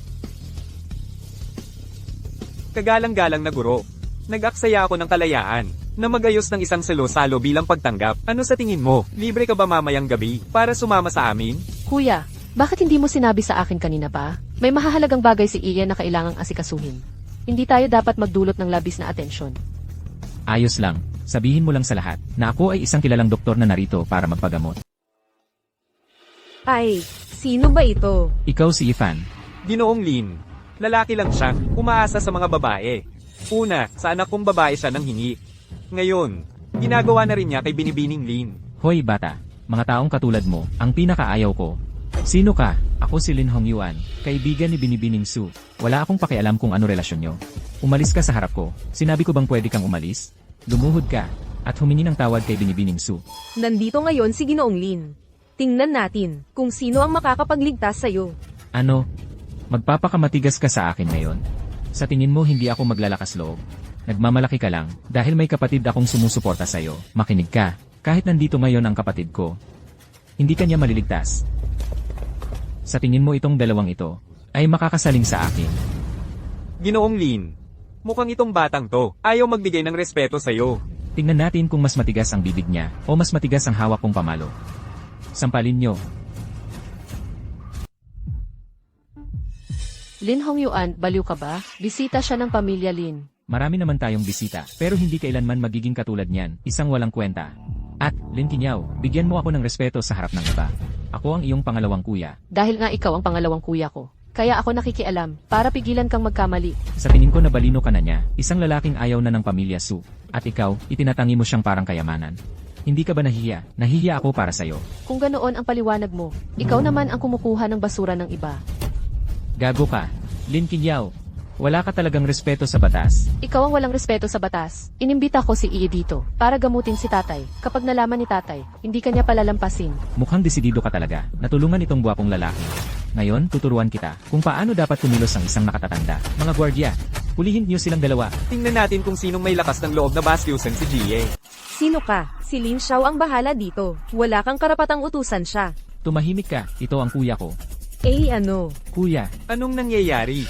Sino ang nag-utos sa'yo na bastyusan si Jie? kuya, kahina-hinala ang lalaking ito at ginugulo niya ang ate ko. Gusto ko lang siyang turuan ng leksyon. Kalokohan. Si Jie ay isang pinarangalang bisita na inanyayahan ko para gamutin ang sakit ng ating ama. Paano siya naging isang kahina-hinalang tao sa bibig mo? Iginagalang mo pa ba ako bilang iyong kuya? Kuya, hindi. Hindi ganoon ang nangyari. Huwag na huwag kitang makikitang ginagawa ulit ito. Sino sila? Mga bisita sila na inanyayahan ko. Mga bisita kami na inanyayahan ni Lin Xiao. Kuya, wala akong naaalala na inanyayahan ang pamilyang Su. Ang mga bisita ngayon ay pawang mga kilalang tao. Ganoon ba? Ganoon. Kunin mo sila at palayasin. Ikaw. Binibining Su. Lumabas muna tayo. CJ,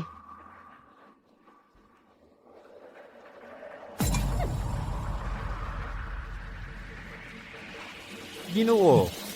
Paumanhin sa hindi magandang pagtanggap. Huwag po sana kayong magalit. Ayos lang. Wala yun. Pasok na tayo sa loob. Ginang Su, Tita Zhao. Pasensya na. Nahihiya ako na nakita niyo ang gulo ngayon. Saglit lang, isasama ko kayo pabalik sa gilid na pinto. Okay lang. Wala itong kinalaman sa'yo, binatang Lin. Lahat ng ito, dahil yan sa maliit na darling na si Yefan. Kung hindi dahil sa kanya, hindi kami mapapaalis. Mali ba ako? Hindi ba yan mismo ang nangyari? Tama si Tita Zhao. Kasalanan lahat ng maliit na darling na si Yefan. Sino ba ang nakakaalam kung anong klaseng engkanto? Ang maliit na darling na yan, ang inilagay sa kuya at ate ko. Naniniwala talaga sila na mapapagaling niya ang tatay ko. Binatang Lin. Tungkol sa nangyari ngayon, hayaan na lang ba natin? Hindi ako kontento. Ginang Su, malayo pa sa tapos ang usaping ito. Kapag natapos na ng maliit na darling na si Yefan, ang paggamot sa tatay ko. Pag-uusapan namin. Salamat, binatang Lin. May narinig ako na may isang misteryosong VIP na lalabas ngayong taon ay malapit nang pumasok. Sino kaya ang VIP na ito?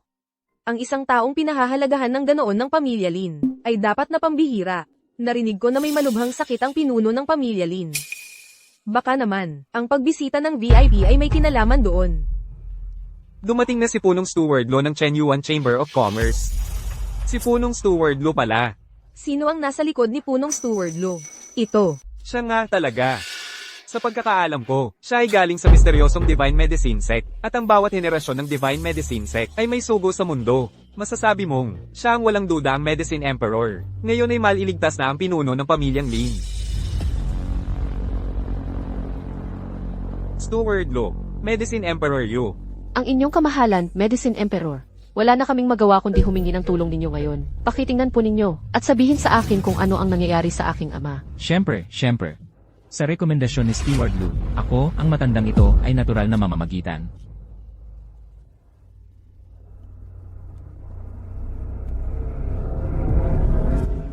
Ano po yun, Medicine Emperor? Maliligtas pa po ba ang aking ama? Hay, wala nang pag-asa. Ang pinuno ng pamilyang Lin ay lubhang nanghihina ang vital energy at dugo. Kahit ako, ay walang magagawa. Imposible yan.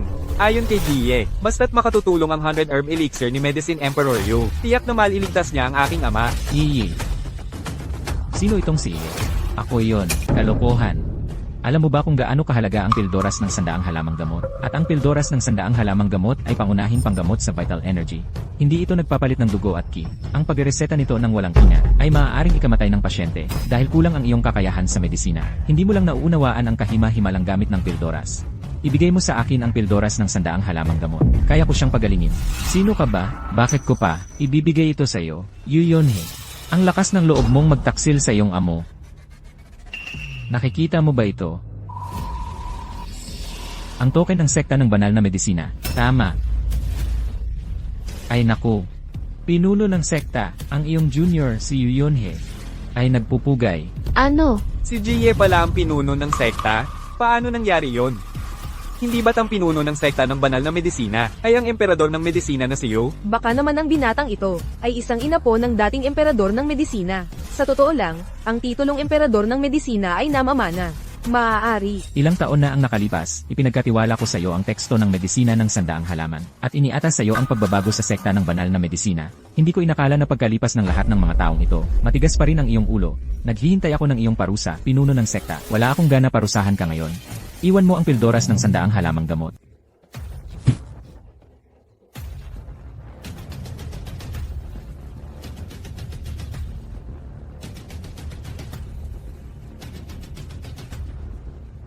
Jie.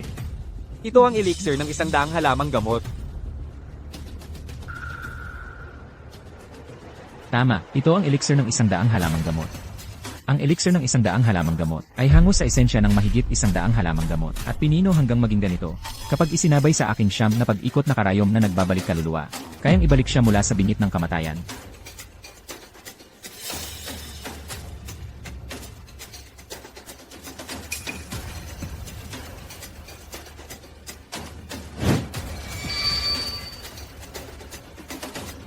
Sandali. Anong ginagawa mo rito, Hong Yuan? Kapatid, ayoko lang pong makita kayong magkamali. Walang alam sa medisina ang taong ito. Ano? Hindi raw siya marunong ng medisina. Katarantaduhan ito. Kung marunong maglunas ng sakit si Jie, hindi ko ba alam? Lumabas ka riyan. Hindi pwede. Hindi ko may pagkakatiwala ang buhay ni tatay. Sa isang impostor na tulad niya, mga kasama, may bagay kayong hindi alam. Ang taong ito ay ang dating asawa ni Binibining Su na narito sa tabi ko. Tamad lang siya sa bahay ng pamilya Su, walang silbi, at pinalayas ng pamilya Su. Hindi ko may pagkakatiwala ang buhay ni tatay. Paano kaya nangyari ito? Hindi pwedeng tama yan. Ang mismong emperador ng medisina ang nagsabi. Si Jie ang emperador ng medisina. Baka nagkamali lang sila ng tingin. Ang isang taong katulad ng estado niya, paano siya magiging mula sa Divine Medicine Sect? Tama. At sino ang makakapagpatunay? Ako ang makakapagpatunay. Tama si Young Master Lin. Ang lalaking ito ang dati kong asawa. 5 taon akong kasama niya. Talagang hindi siya marunong ng medisina. Suking yun, hindi ko akalain. Para umangat sa buhay, gagawin mo ang lahat kahit na ganyan ka baba. Yefan, para sa ikabubuti mo ito, sinusubukan kitang iligtas sa kapahamakan. Ang puno ng pamilyang Lin ay isang taong may malaking impluensya. Hindi mo kayang kalabanin siya. Para sa ikabubuti ko, nung ipinagkabit ako ng nanay mo noon, bakit hindi ka nagsalita para ipagtanggol ako? Ikaw. Tama na. Yifan. Sa ganitong okasyon, dapat tumahimik ka na lang at umalis. Narinig niyo ba? Sa patotoo ni Enasu, ang lalaking ito ay talagang hindi marunong ng medisina. Kalokohan. Lumabas ka. Kuya, hindi ko may pagkakatiwala ang buhay ng tatay natin sa isang taong katulad niya. Kung may mangyaring masama, hindi lang ako mapalagay. CJ, huwag na kayong magtalo. Kung ganon ang sitwasyon, ano ang taya? Naiintindihan kong nag-aalala ka sa iyong ama. Nararamdaman ko yan. Ito ang usapan. Gagamit ako ng 3 karayom. Kung hindi siya magising pagkatapos ng 3 karayom, luluhod ako sa harap ng lahat at magmamakaawa para humingi ng tawad. Magmamakaawa ako at hihingi ng iyong kapatawaran. Mr. Ye. CJ, 3 karayom. 3 lang. Pero kung magising ang aking ama pagkatapos ng 3 karayom, magmamakaawa ako at aminin kong ako ang nagkamali. Magmamakaawa ako at aminin ang aking pagkakamali. Deal. Siyam na siklo ng pagbabalik kaluluwa na karayom.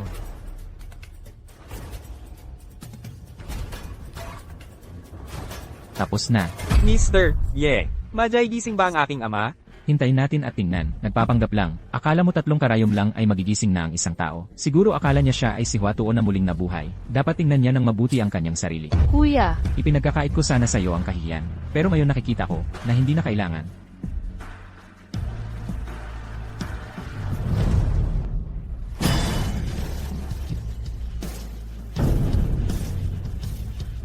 Sa saan? Ito. tatay, gising ka na. Gising na siya talaga. Isa siyang himalang doktor. Pero akala ko hindi siya marunong ng medisina. Eh di, Kinyaw, Chayanhen. Anong nangyayari? Bakit ako narito? Tatay, ang master physician na ito ang nagligtas sa'yo. Ang pangalan niya ay Yepan. Hindi na kailangan. Kakagaling mo lang sa malubhang sakit. Manatili kang nakaupo. Hoy, sandali. Sino ba ang nagsabi? Naluluhod at 3 beses na magpapakumbaba. Ano ba ang lahat ng ito? tatay, kanina, ang iyong pangalawang kapatid, ay sinubukang pigilan si Iye na gamutin ka. Sinabi niya na kung hindi ka mapagaling ni Iye, papagpakumbabain niya at papaghingi ng tawad si Iye. Tatay, hindi yon ang nangyari. Ako, nakakagalit. Lin Hongyuan, nais mo bang maagang mamatay ako? Lumuhod ka ngayon din, at humingi ng tawad kay Iye. Ako'y bulag at hindi nakilala ang tunay na master. Pakiusap, patawarin mo ako, Iye. Lumabas ka. Umalis ka rito. Ito lahat ay kasalanan mo. Iye, ang katawan ko. Gaano katagal bago ako ganap na gumaling? Bakit? Nararamdaman ko pa rin ang pagbabara sa aking dibdib. Sa totoo lang, wala kang sakit. Noleson, paano nangyari yun? Sino ang may lakas ng loob? Nalason ng aking ama? Mahigpit ang seguridad sa Lin Estate. Sino kaya ang nakapaglagay ng lason? Sa kanyang mga gamit nang walang nakakapansin. Ang 100 herb pill ay nakakapagpabagong tatag ng vital energy at dugo ng pasyente. 1 dose, kasabay ng aking acupuncture. Dapat ay, walang pamatagalang side effects. Pero, nakikita kong ang vital energy ni Patriarch Lin ay patuloy na nauubos. Hinala ko, may naglason sa kanya. Ano ang gagawin natin? Kapag nalaman ko kung sino ang naglason sa mga gamit ng aking ama, hindi sila makakatakas. Isang paraan na lang ang natitira ngayon. Maghanap ng isang himalang halamang gamot upang linisin ang kanyang katawan at buto. Anong himalang halamang gamot? Snow lotus mula sa Heavenly Mountains. Snow lotus. Papakuha ko agad. Hindi basta snow lotus. Kailangan 500 taong gulang. 500 taong gulang na snow lotus. Saan pa kaya natin mahahanap yon? Ang 500 taong gulang na snow lotus ay isang malamat na kayamanan. Kahit pera, hindi makakabili niyan. Sabi nila, isang talulot lang ng ganoong halamang gamot ay kayang magpahaba ng buhay ng isang tao ng ilang taon. Mukhang. Ginoong Ye, may iba pa bang gamot na pwedeng gamitin? Sa halip? O kaya naman, yung mas mababa ang kalidad, kahit na mas mababang klase ng Tianshan Snow Lotus. Hindi pwede yan. Ang Tianshan Snow Lotus lang ang may katangian na makakapagpawala ng lason sa katawan mo. Kung hindi ito sapat ang edad, baka maging pagkain pa ito ng lason, at lalo ka pang mapahamak. Ano nang gagawin natin? Sa ganito kaikling panahon, para makahanap ng 500 taong gulang na Tianshan Snow Lotus, ang langit ay talagang pinag-iinitan tayo. Huwag kayong magpanik. Alam ko kung saan makakakuha. Saan? Ang pamilyang Lu. Ang pamilyang Lo ng Tianshan. Mabuti, pupunta na ako ngayon sa pamilyang Lo at hihingi ng Snow Lotus. Kayong mga ito lang, Ikaw pala. hindi ba't yan ang pinuno ng pamilyang Zai? Si Zai Wanlin. At ang panganay na anak, si Zai Ming. Anong ginagawa nila rito? Ang mag-amang Xi. Ano nung ginagawa ninyong dalawa rito? Matanda, akala ko patay ka na. Nagpapakain ka pa ng malaki rito. At buhay ka pa pala. Sayang. Hahaha. Matandang gago ka. Mukhang hindi ka pa kinain ng lason. Ikaw ang naglason sa akin? Oo. Ano naman? Ikaw. Anong gusto mo? Wala akong gusto. Pumunta lang ako rito para magpausok ng insenso para sa'yo. Hindi pa pala patay ang matandang ito. Kahit mamatay ka, hindi mamamatay ang tatay ko. Ang galing mong mang-insulto. Narinig ko lang na gusto ninyo ang Tianshan Snow Lotus ng pamilyang Lo. Ano naman kung gusto namin? Pasensya na, pero ang Tianshan Snow Lotus ay napansin na rin ng pamilyang Zai. Nagpadala na kami ng tao para kunin ito. Sinasadya mo yan. Hahaha. Ano naman kung sinasadya ko sa kapangyarihan ng pamilyang Zai? Hindi ako naniniwalang. Ibibigay lang ng pamilyang Lo. Iyon sa inyo. Ikaw. Mayroon ka na lang ngayong 200 na mapagpipilian. Una, pwede kang maghintay dito hanggang sa mamatay. Pangalawa, pwede kang sumunod sa pamilyang Zai. Kilalanin ang aming kapangyarihan. Baka kung maganda ang mood ko, pagbigyan kita ng isang talulot ng Snow Lotus. Impossible. Ang aming pamilyang Lin ay talagang hindi kailanman magiging alila ng pamilyang Xi. Matandang gago. Talagang hindi ka susuko hanggat hindi mo nakikita ang kabaong. Kapag nakuha na namin ang Tianshan Snow Lotus, pwede ka na lang maghintay sa bahay hanggang sa mamatay. Akala mo makukuha niyo ang Tianshan Snow Lotus. Panaginip lang yan. Bata, sino ka? Ako ay, ang doktor ng pamilyang Lin. Isang hamak na doktor. ay walang karapatang magsalita dito. Iminumungkahi kong isara mo ang iyong maruming bibig. Kung hindi, ikaw ang magkakaproblema. Ang kapal ng mukha mo. Ang estado ni Iye. Isa lang akong hamak na doktor, pero kung minamaliit mo ako, paano kung magpustahan tayo? Hahaha. Ano, pastahan? Paano mo gusto ang pastahan? Ganito, kung ako ay makakakuha ng Tianshan Snow Lotus, babayaran mo ako ng $1,000,000. Nakakagalit yan. Sige. Tinatanggap ko. Pero paano kung hindi mo makuha? Puputulan ko ang 2 kamay mo. Tingnan natin, kung kaya mo. Luling, ngayon din, kunin mo para sa akin ang Snow Lotus ng pamilya niyong Lu. Agad-agad. Luling. Ang manager ng Chenyuan Chamber of Commerce. Tama. Ano ang estado ni Luling? At ikaw, ano ang estado mo? Paano mo siya mapag-utos-utos? Hahaha. Si Iye ay isang taong may mataas na estado. Hindi lang si Luling, kahit ang mga pinuno ng malalaking pamilya, ay wala sa kanyang kalingkingan. Hahaha. Akala ko ba kung sino ng malaking tao? Naghanap ka lang pala ng isang impostor. Hahaha. Mukhang tapos na talaga ang pamilyang Lin. Ikaw, Ayos lang, tunay man o peke, ay malalaman din naman. HMP. Isang oras na ang nakalipas. Ano pa ang masasabi mo? Ano ba ang minamadali mo? Hindi naman nakuha ang Snow Lotus, di ba? Ninga, ano ang nangyayari? Tatay, hindi ko rin alam. ano, hindi ba binigyan ng mukha ng pamilyang Lu? Narito na. Giye, dumating na ang Snow Lotus. Salamat sa hirap. Imposible. Napakamahal ng Snow Lotus. Paano ito ipagkakaloob ng pamilyang Lo ng basta-basta? Dahil, Tagapangasiwa Lu. Isa pala ito sa pamilya Lu. Bakit hindi ko maalala na si Luling ay mula sa pamilya Lo? noon, upang sundan ang kagalang-galang na guro, at maiwasang maipit sa mga makamundong gawain, ipinasa ko ang pamilyang negosyo sa aking nakababatang kapatid. Isang maliit na Tianshan Snow Lotus lang, ay talagang hindi karapat-dapat sa aking atensyon. Ano ngayon? Pustahan ay pustahan. HMPH. Sino ang nakakaalam kung ang Tianshan Snow Lotus na ito ay tunay o peke? Talaga namang, hindi ka titigil hanggat hindi mo nakikita ang katotohanan. Ang ganda ng amoy.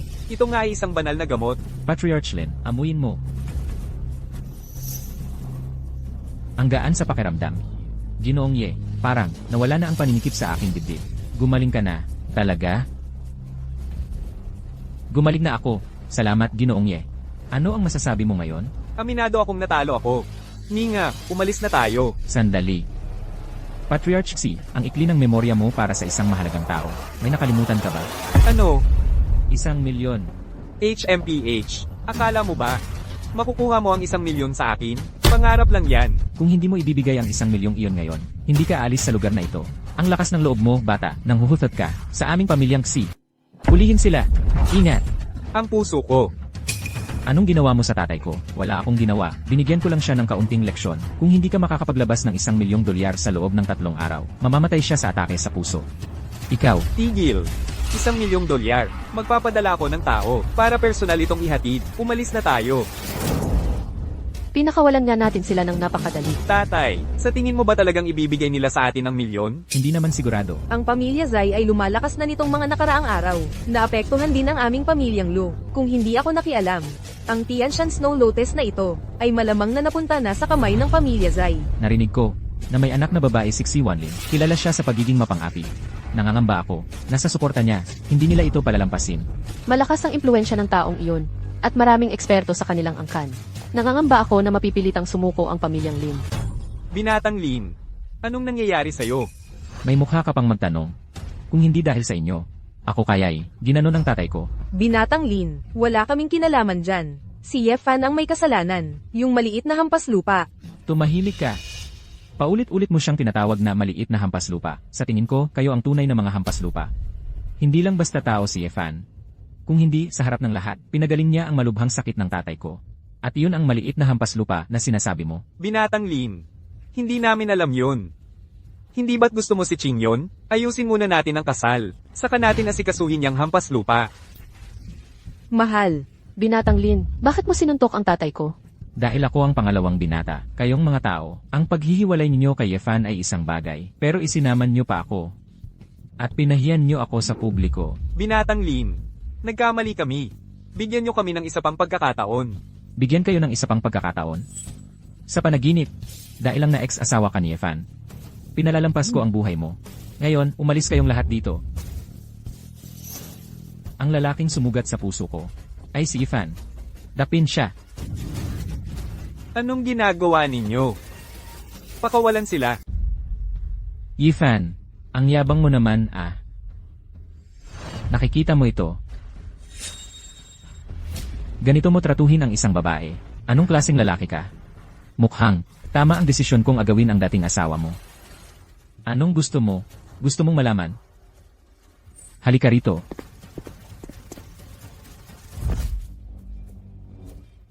Guro, mag-ingat. Maaaring ito'y bitag. Ayos lang. Kaya ko ito.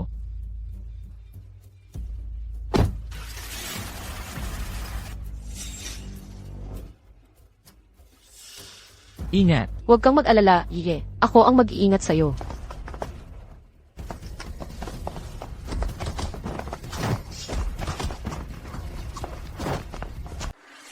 Sumuko ka na lang ng tahimik. O kung hindi, hindi ko masisiguro ang kaligtasan niya. Napakababa mo. Lahat ay patas sa digmaan.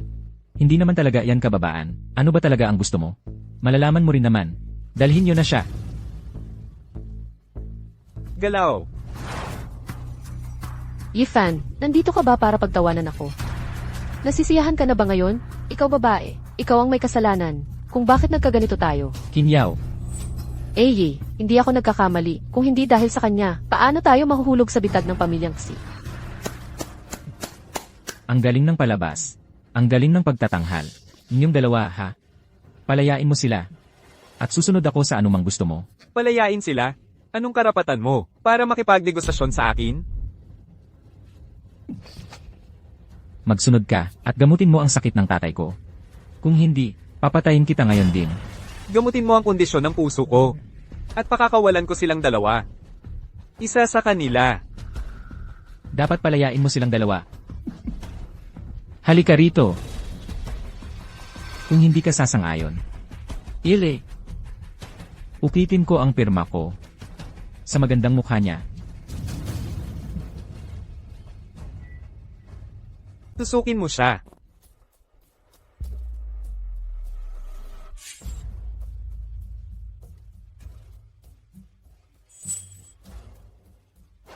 Gaano pa katagal?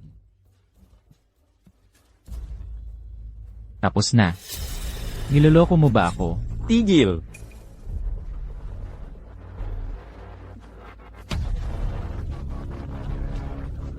Sige. Pakawalan mo siya. Sinabi ko bang pakakawalan ko siya? Nagsinungaling ka sa akin. Gusto mong mamatay. Tigil.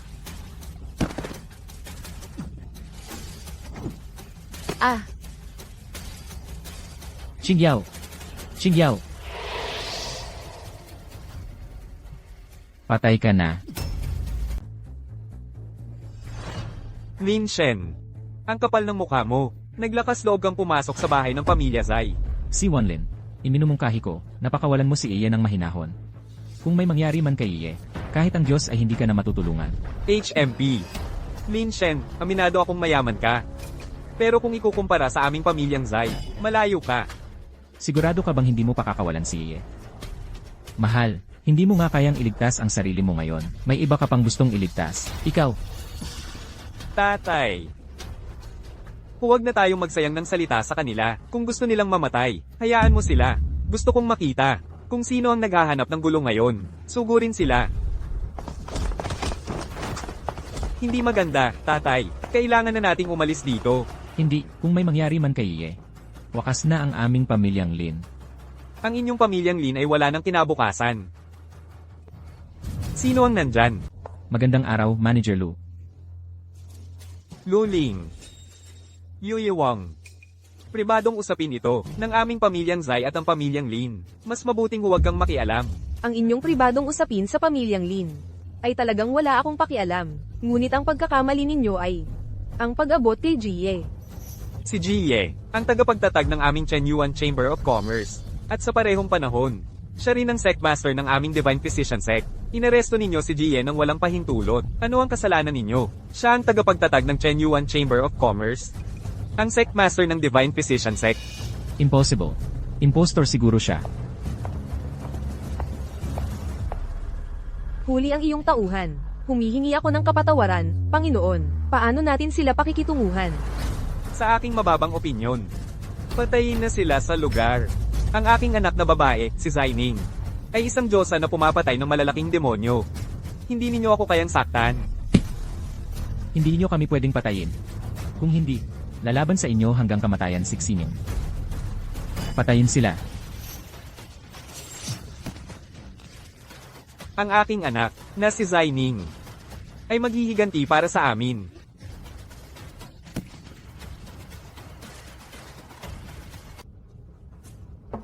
Pasok. Poong Ginoo, may nangyaring napakasama. Ang iyong ama, at ang iyong nakababatang kapatid ay namatay. Ang pamilyang Zai ay winalang wala. Totoo ba ito? Sinusumpa ko po, ito ang katotohanan. Ama. Kapatid. AGH. Paano nawasak ang aking pamilya? May isang binata mula sa pamilyang Ye na nagngangalang Yefan. Pinamunuan niya ang isang grupo ng mga lalaki, at pinatay ang iyong ama at ang binata. Yefan. Ipadala ang aking mga utos. Paligiran ng pamilyang Ye. Opo. Inyaw, nakabalik ka na. Sino yan? Zaining. Anong ginagawa mo rito? Narito ako upang maghayganti para sa aking ama at kapatid. Ang inyong pamilyang Si ang umapi sa amin. Ang aking pamilyang Lin ay karapat-dapat mamatay. Tama na ang salitaan. Sabihin mo sa akin kung nasaan si Yefan. Sining. Si Ye ay isang taong hindi mo kayang kalabanin. Sabihan si Yefan. Gusto ko siyang makita sa loob ng 10 minuto. Kung hindi siya magpapakita, papatayin ko ang bawat miyembro ng pamilyang Lin. Tapos na ang oras. Sunugin mo na. Tigilan mo. Ikaw si Yefan. Ako nga. Ang lakas ng loob mo. Gaano ba katapang para patayin ang tatay at kapatid ko? Alam mo ba ang ginawa mo? Ginawa ko lang ang kailangan. Ano ang gagawin mo? Mabuti. Ikaw ang unang tao na nagsalita sa akin ng ganyan. Huwag kang mag-alala. Hindi kita papatayin ng mabilis. Panunuurin mong mamatay ang mga mahal mo sa buhay. Sa harap ng iyong mga mata. Hindi mo magagawa yan. Panoorin mo lang ako. Dalhin niyo sila rito. Panginoong Si, patawarin niyo po ako. Ayaw mong mamatay. Akala mo ba gusto naming mamatay ng pamilya Zai? Hindi ako ang may kasalanan. Sila ang may kasalanan ng lahat. Sila ang dapat sisihin. Eh di sila ang sisihin mo. Huwag mo akong sisihin. Ikaw ang may gawa nito. Ikaw ang may kasalanan. Sining. Nagalit ka sa akin. Gusto mo akong patayin. Bukod sa pagngangalit ng walang magawa, ano pa bang magagawa mo? Kung gayon, maghintay ka lang. Duling, tipunin ang lahat ng ating puwersa. Magkita tayo sa estate ng Pamilya Lin. Agad. Bata. Dapat kung handgan ang iyong tapang. Kahit sa ganitong sandali, nagpapanggap ka pa rin. Malalaman mo rin na ang taong kinainisan mo ay isang taong hindi mo kayang ipagpalagay. Sige. Bibigyan kita ng ilang minuto. Tingnan natin kung sino ang iyong matatawag. Hindi na kailangang maghintay. Narito na sila.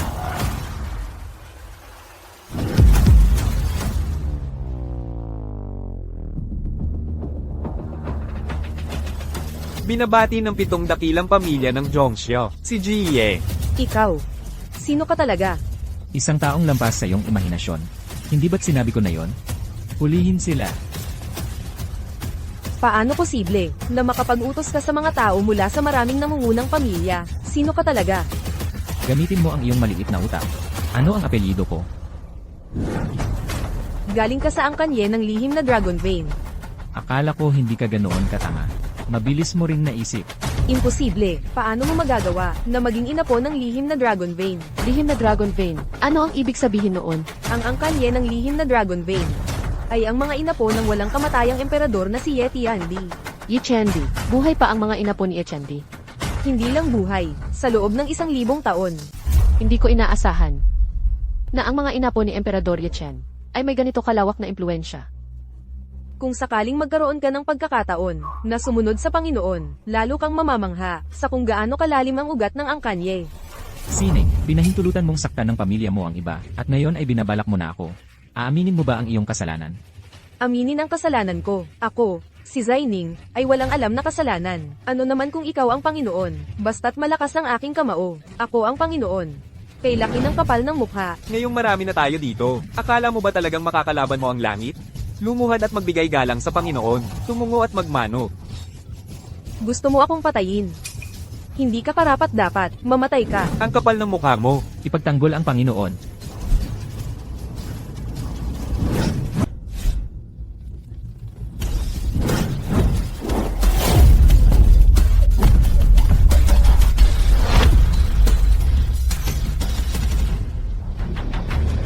Sila, ang angka ng dugo, mga pinanumpang tagapagtanggol ng pamilyang Ye. Eksakto.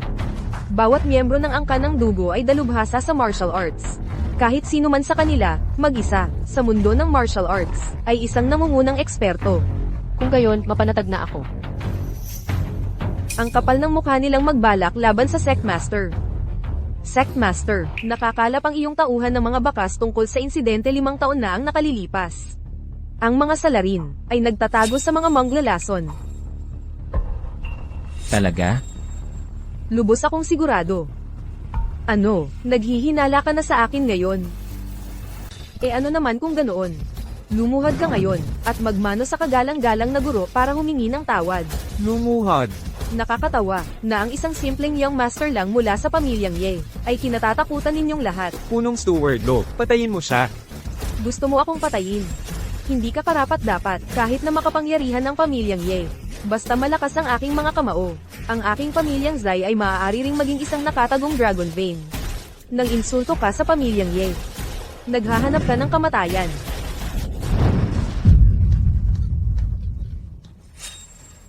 Anong klaseng martial art ito?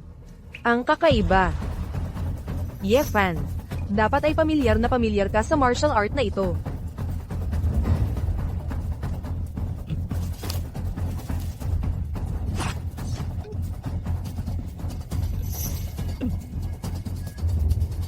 Sining. Talaga nga, noong panahong iyon, ikaw pala ang nag-ambush sa akin noon. Pinatay ang master ng sekta. Naghahanap ka ng kamatayan. Nalaman ko na. Ano naman kung ako, kahit na makapangyarihan ng pamilya Ye. Iisa lang ang mahalaga, si Yefan. Kapag patay na si Yefan, wala nang dapat katakutin sa pamilya Ye. Pinatay mo ako, para lang, malamon ng pamilya Xi ang pamilya Ye. Eksakto, ang aking pamilya Zai ay isa ring pangunahing angkan sa 9 na lalawigan. Samantalang ang pamilya mo ay ilang daang miyembro lang. Anong karapatan mo para makialam sa mga pangyayari sa mundo mula sa dilim? Masyado kang mayabang. Akala mo kapag nawala na ang pamilya Ye, ang pamilya Xi mo ay makakapamayagpag na sa lahat. Bibigyan kita ng 2 salita. Gago. Daldal ka lang. Swinerte ka at nakatakas ka 5 taon na ang nakalipas. Ngayong nagkita tayo, huwag ka nang umasang makatakas. Sinabi ko bang tatakbo ako ngayon? Ikaw ang hindi makakatakas ngayon. Hambog. Mamatay ka. Ipagtanggol ang master ng sekta. Isang grupo ng mga walang kwentang basura. Hindi kayo kalaban sa akin.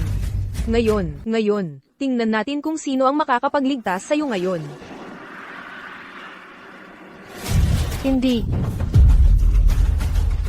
Ang lakas ni Sun Tzu. Ganun talaga si Sunju. Ayos ka lang ba? Paano nangyari yun? 5 taon na ang nakalipas. Hindi ka kalaban ni Benzuo. 5 taon na ang nakalipas, sabi mo. Akala mo ba nagtatrabaho lang ako sa konstruksyon nitong 5 taon? Imposible. Ang 5 taon mo, hindi maaabot ng 5 taon mo si Benzuo. Kung ganoon, talunin mo ako kung kaya mo. Iron Feathers Flying Flowers. Parehong galaw, hindi na ako maluloko niyan. Ibalik mo sa'yo to. Tulungan niyo ako. May lason. Sinapit mo ang nararapat sa'yo. Tulungan niyo ako. Sasabihin ko sa'yo, yung taong nasa likod ng pagtatangka sa buhay mo. May ibang kumukontrol sa kanya. Ano? Sino? Ito ay...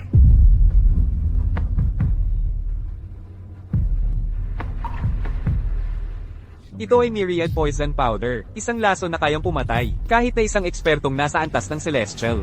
Tanging ang aking pamilyang Ye ang may ganitong lason. Posible bang may traitor sa amin? Mula ngayon, mawawala na ang pamilyang Xi ng Zongxia. ipamahagi ang kanilang ari-arian sa inyong mga pamilya. Nagpapasalamat kami sa kabutihan ng Panginoon. Handa kaming magsakripisyo para sa inyo, Panginoon. Mabuti. Maaari na kayong umalis pansamantala. Panginoon. Mabilis ang pagbabago ng sitwasyon. Ano ang plano mong gawin susunod? Sa mga banta sa loob at labas. Napagpasyahan ko na bumalik sa pamilyang Ye upang manahin ang posisyon ng puno ng pamilya. Sasama ako sa'yo. Encantada. Talagang mapanganib ito. Hintayin mo ako sa bahay at maging mabait ka. Kailangan mong bumalik agad. Kung hindi kita hihintayin. CJ, alam ko, maging mabait ka. Anong nangyayari? Mabuting bata, sinong nagpagalit sa'yo? Tatay, bumalik si Yefan. Ano? Buhay pa siya? Buhay. Tatay, anong ibig mong sabihin? Dahil 5 taon na ang nakalipas, nagpadala ako ng tao para patayin siya. Ano? Tatay, nagpapatay ka talaga ng kapamilya? Kung malalaman ito ng iba, wala na tayo. Sinong makakaalam? Hawak ko ang pamilya, Ye. Bukod pa riyan, ang paggawa nito. Para sa'yo lang ang lahat ng ito. Anong gagawin natin ngayon? Huwag kang mag-alala. Sa ngayon, ang buong pamilya Ye ay sumusunod sa akin. Ang batang yon. Baka hindi pa maging susunod na pinuno ng pamilya. Hindi pa sigurado yan. Pero nag-aalala ako. Alam ko ang ikinababahala mo. Pupulungin ko ang lahat ng pangunahing grupo ngayon din. Mamayang gabi, papayag ko ang lahat na ikaw ang italagang young master ng pamilya Ye. Kapag nakalusot na ako sa Heavenly Realm, patay na ang batang yon. Salamat, tatay. Sige, maaari ka nang umalis.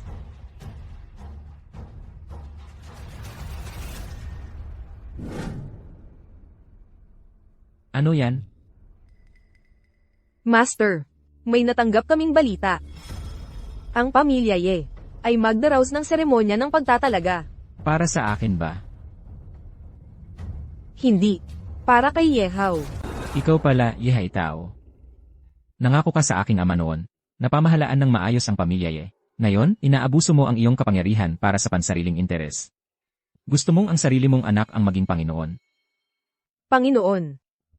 Kung ikaw ang mamamagitan, sigurado akong ang pamilya Ye ay tatayo sa iyong tabi. Hindi naman sigurado yan. 5 taon na akong wala. Malay natin ang pamilya Ye ngayon ay naging sariling kaharian na niya. Tawagin ang lahat ng pangunahing pamilya. Paantayin nila ako sa tahanan ng mga Ye.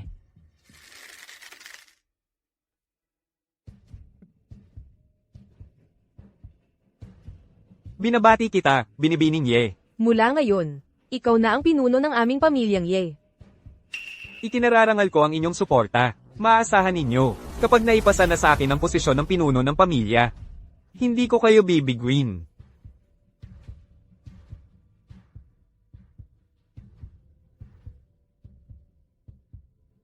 Mahalagang araw ang araw na ito, ika-10 anibersaryo ng pagkamatay ng aking kuya. Balak kong pumili ng isa sa inyo, ang mga nakababatang henerasyon, para pumalit sa kanya, isang natatanging kabataang individual, para magmana ng posisyon bilang pinuno ng pamilya. Mamaya, ipapakita ko sa inyong lahat, ang mga nagawa, para sa pamilyang Ye ng mga nakababatang henerasyon sa mga nakaraang taon. Ay lalatag ko ang lahat ng ito sa harap ninyo. Lahat, manood lamang at pagkatapos ay iboto ang inyong napili.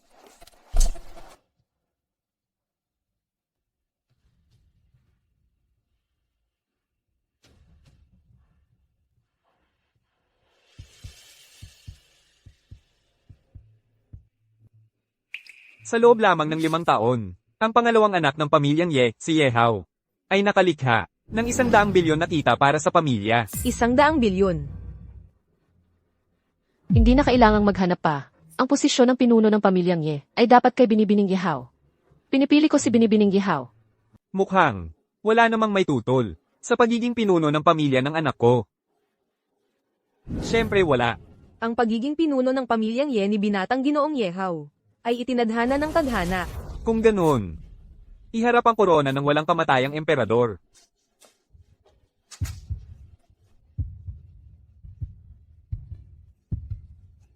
Howard, halika rito.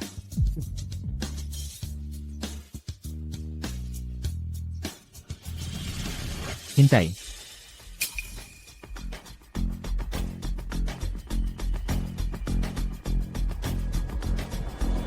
Naku, si binatang ginoong Yefan pala. 5 taong walang paramdam. Ngayon ka biglang sumulpot. Huwag mo namang sabihin.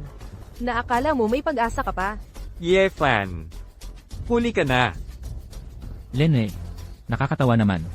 Bilang direktang ina po ng pamilyang Ye, ang ganitong importanteng bagay tulad ng pagpili ng pinuno ng pamilyang Ye. At hindi man lang ako naabisuhan.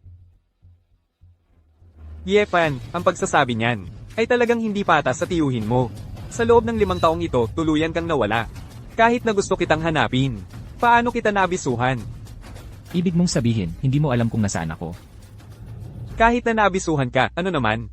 Ano ba ang nagawa mo sa 5 taong ito? Ano bang akala mo, makakalaban mo ako sa posisyon? Ang posisyon ng pinuno ng pamilya ay itinadhana para sa akin. Anong lakas ng loob mong sirain ang korona? Kahit na ikaw ang panganay, kailangan mong harapin ang parusa ng angkan. Yefan, wala ka na talagang kontrol sa sarili. Ikaw ang wala sa lugar. Ang posisyon ng puno ng angkan ng Ye ay karapatan kong makuha. Anong karapatan mo para ipamana ito sa anak mo? Ang kapal ng mukha mo. Ako ay kumikilos ayon sa tuntunin ng angkan. Lene, nabanggit mo pa ang tuntunin ng angkan. Sa nakalipas na 5 taon, itinatag ko ang Kenyuan Chamber of Commerce. Pinag-isa ang 7 dakilang pamilya at nanguna sa listahan ng Forbes. Hindi ba sapat na kwalifikasyon yon para maging puno ng angkan ng Ye? Sinasabi nila na ang Chenyuan Chamber of Commerce ay hindi lamang nagtataglay ng 12 bilyon na yaman sa bansa, kundi sa ibang bansa, hawak pa nito ang kapangyarihang mamuno sa mga bansa. At ang bawat isa sa 7 dakilang pamilya ay may yamang bilyon-bilyon. Kalokohan. Huwag mong isiping hindi ko alam kung sino talaga ang nagpapatakbo ng Chenyuan Chamber of Commerce. Direktor Luling. Alam iyon ng lahat. Yefan, ano ang masasabi mo ngayon? Palayasin siya. Oo, alisin siya rito. Sino ang may lakas ng loob na hamakin ang Ginoo?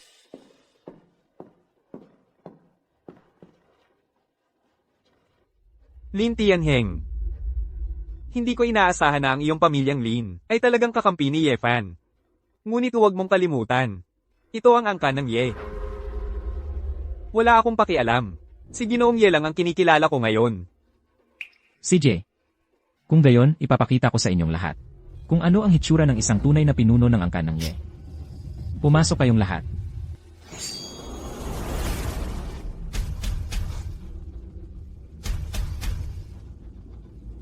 Tito, ano na ang masasabi mo ngayon? Eh ano naman kung ganoon, na mismo ang deadline para sa assessment. Hindi yon kasali. Tama, hindi yon kasali. Ang sinasabi mo, ibig sabihin ba, sinasadya mong pinapaboran ang sarili mong anak? Ang sabi ko, yun ang masusunod. Yefan, kung hindi ka kontento, umalis ka na sa pamilya Ye. Lene, ang sabi mo ang masusunod. Ye Haitao, ang tatay ko ang nagbigay sa'yo ng posisyong yan. Ganito ba ang pagtutumbas mo sa kanya? Ang posisyon ng pamilya head ay talagang akin dapat. Binabalik lang sa akin ng tatay mo. Ayoko nang makipagtalo sa'yo. Bumaba ka na ngayon. Ako na ang magmamana ng pamumuno sa pamilya Ye. Tungkol sa nangyari ngayon, palalampasin ko na. Panaginip lang yan. Tay, huwag mo nang sayangin ang oras sa kanya. Patayin mo siya. Sa atin pa rin ang posisyon ng pamilya head. Sige, mga gwardya.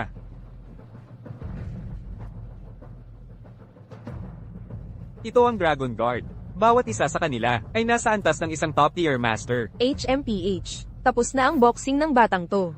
Mas mabuti pa sana kung hindi na lang siya bumalik. Ngayong nandito na siya, hindi na siya aalis. Ang kapal mo, Ye Haitao. Naglakas loob kang manakit ng kapamilya. HMPH. Kasalanan niya to. Naglakas loob siyang makipagkumpetensya sa anak ko para sa posisyon ng pamilya head. Lalabanan mo talaga ako. Yefan, ang Dragon Guard na iniwan sa'yo ng tatay mo, pinapalitan ko na lahat yon matagal na. Mga tauhan ko na silang lahat ngayon. Ah, ganun pala. Ah, ganun ba? Kung ganun, hindi na ako magpapakumbaba. Katawa-tawa, mamamatay ka ngayong araw. At pati sila. Sugod.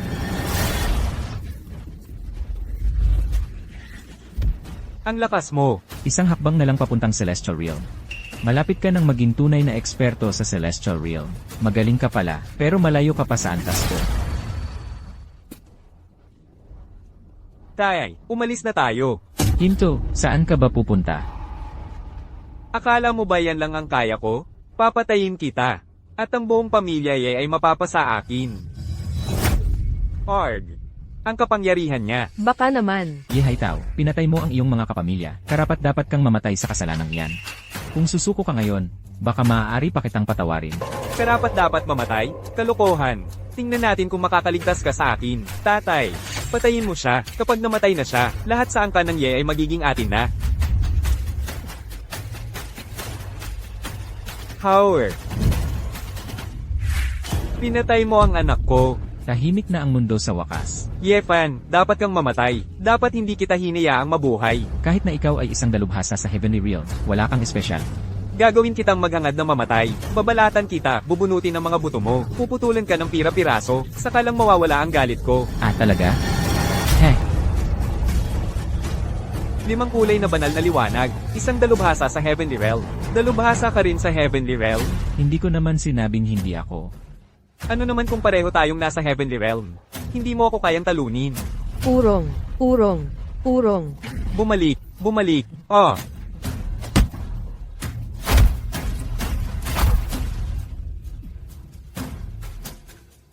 Ang Xuanpeng ang naghahari sa mundo. Yinayanig ang lahat ng dako.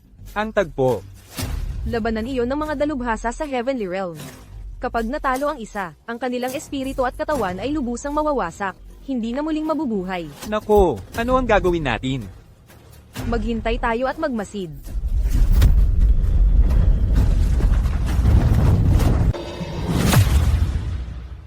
Ha ha ha ha. Hindi ko inakalang ganito pala ang pinakamataas na antas ng martial arts. Ay magiging ganito. Anak, kasama mo na ako. Tagumpay.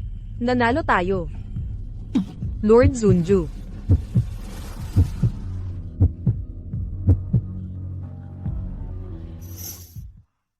Punyeta ka, Yefan. Yefan, ang baho mo. Ilang taon na ba? Hindi mo pa rin ako hinanap. Tay, bakit hindi mo sinabi sa kanya ang totoo? Natatakot ako baka may gawin siyang kalokohan. Ngayon, sana ay maayos lang si Lord Zonsu.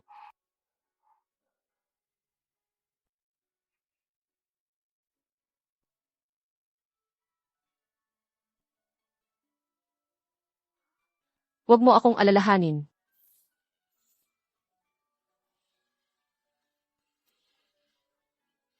Hoy, Sabi ko hindi eh. Yefan, ayaw mo ba akong makita?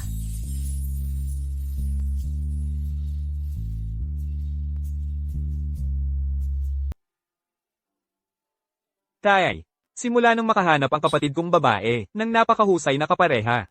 Hindi ka na tumigil sa pagngiti. Ang pagkakaroon ng napakahusay na manugang ay tunay na biyaya para sa aming Lin family. Maligayang bati, head of the Lin family. Hoy, anak, ngayon lang magpapakita ang Pangulo ng Chamber of Commerce. Dapat ba tayong maghanda ng malaking regalo?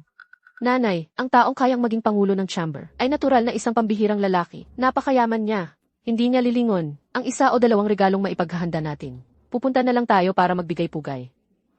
Sige, tara na.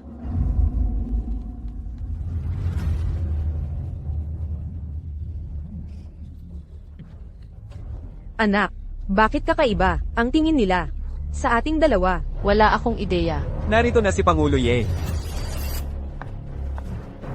Maligayang pagdating, Pangulo Ye. Tayong lahat, tumayo po tayo. Yefan. Siya pala ang Pangulo ng Chamber of Commerce. Ah, naku po. Ano bang nangyari? Nako. Nagsisisi ako ngayon. Dapat sa akin ang posisyong iyon.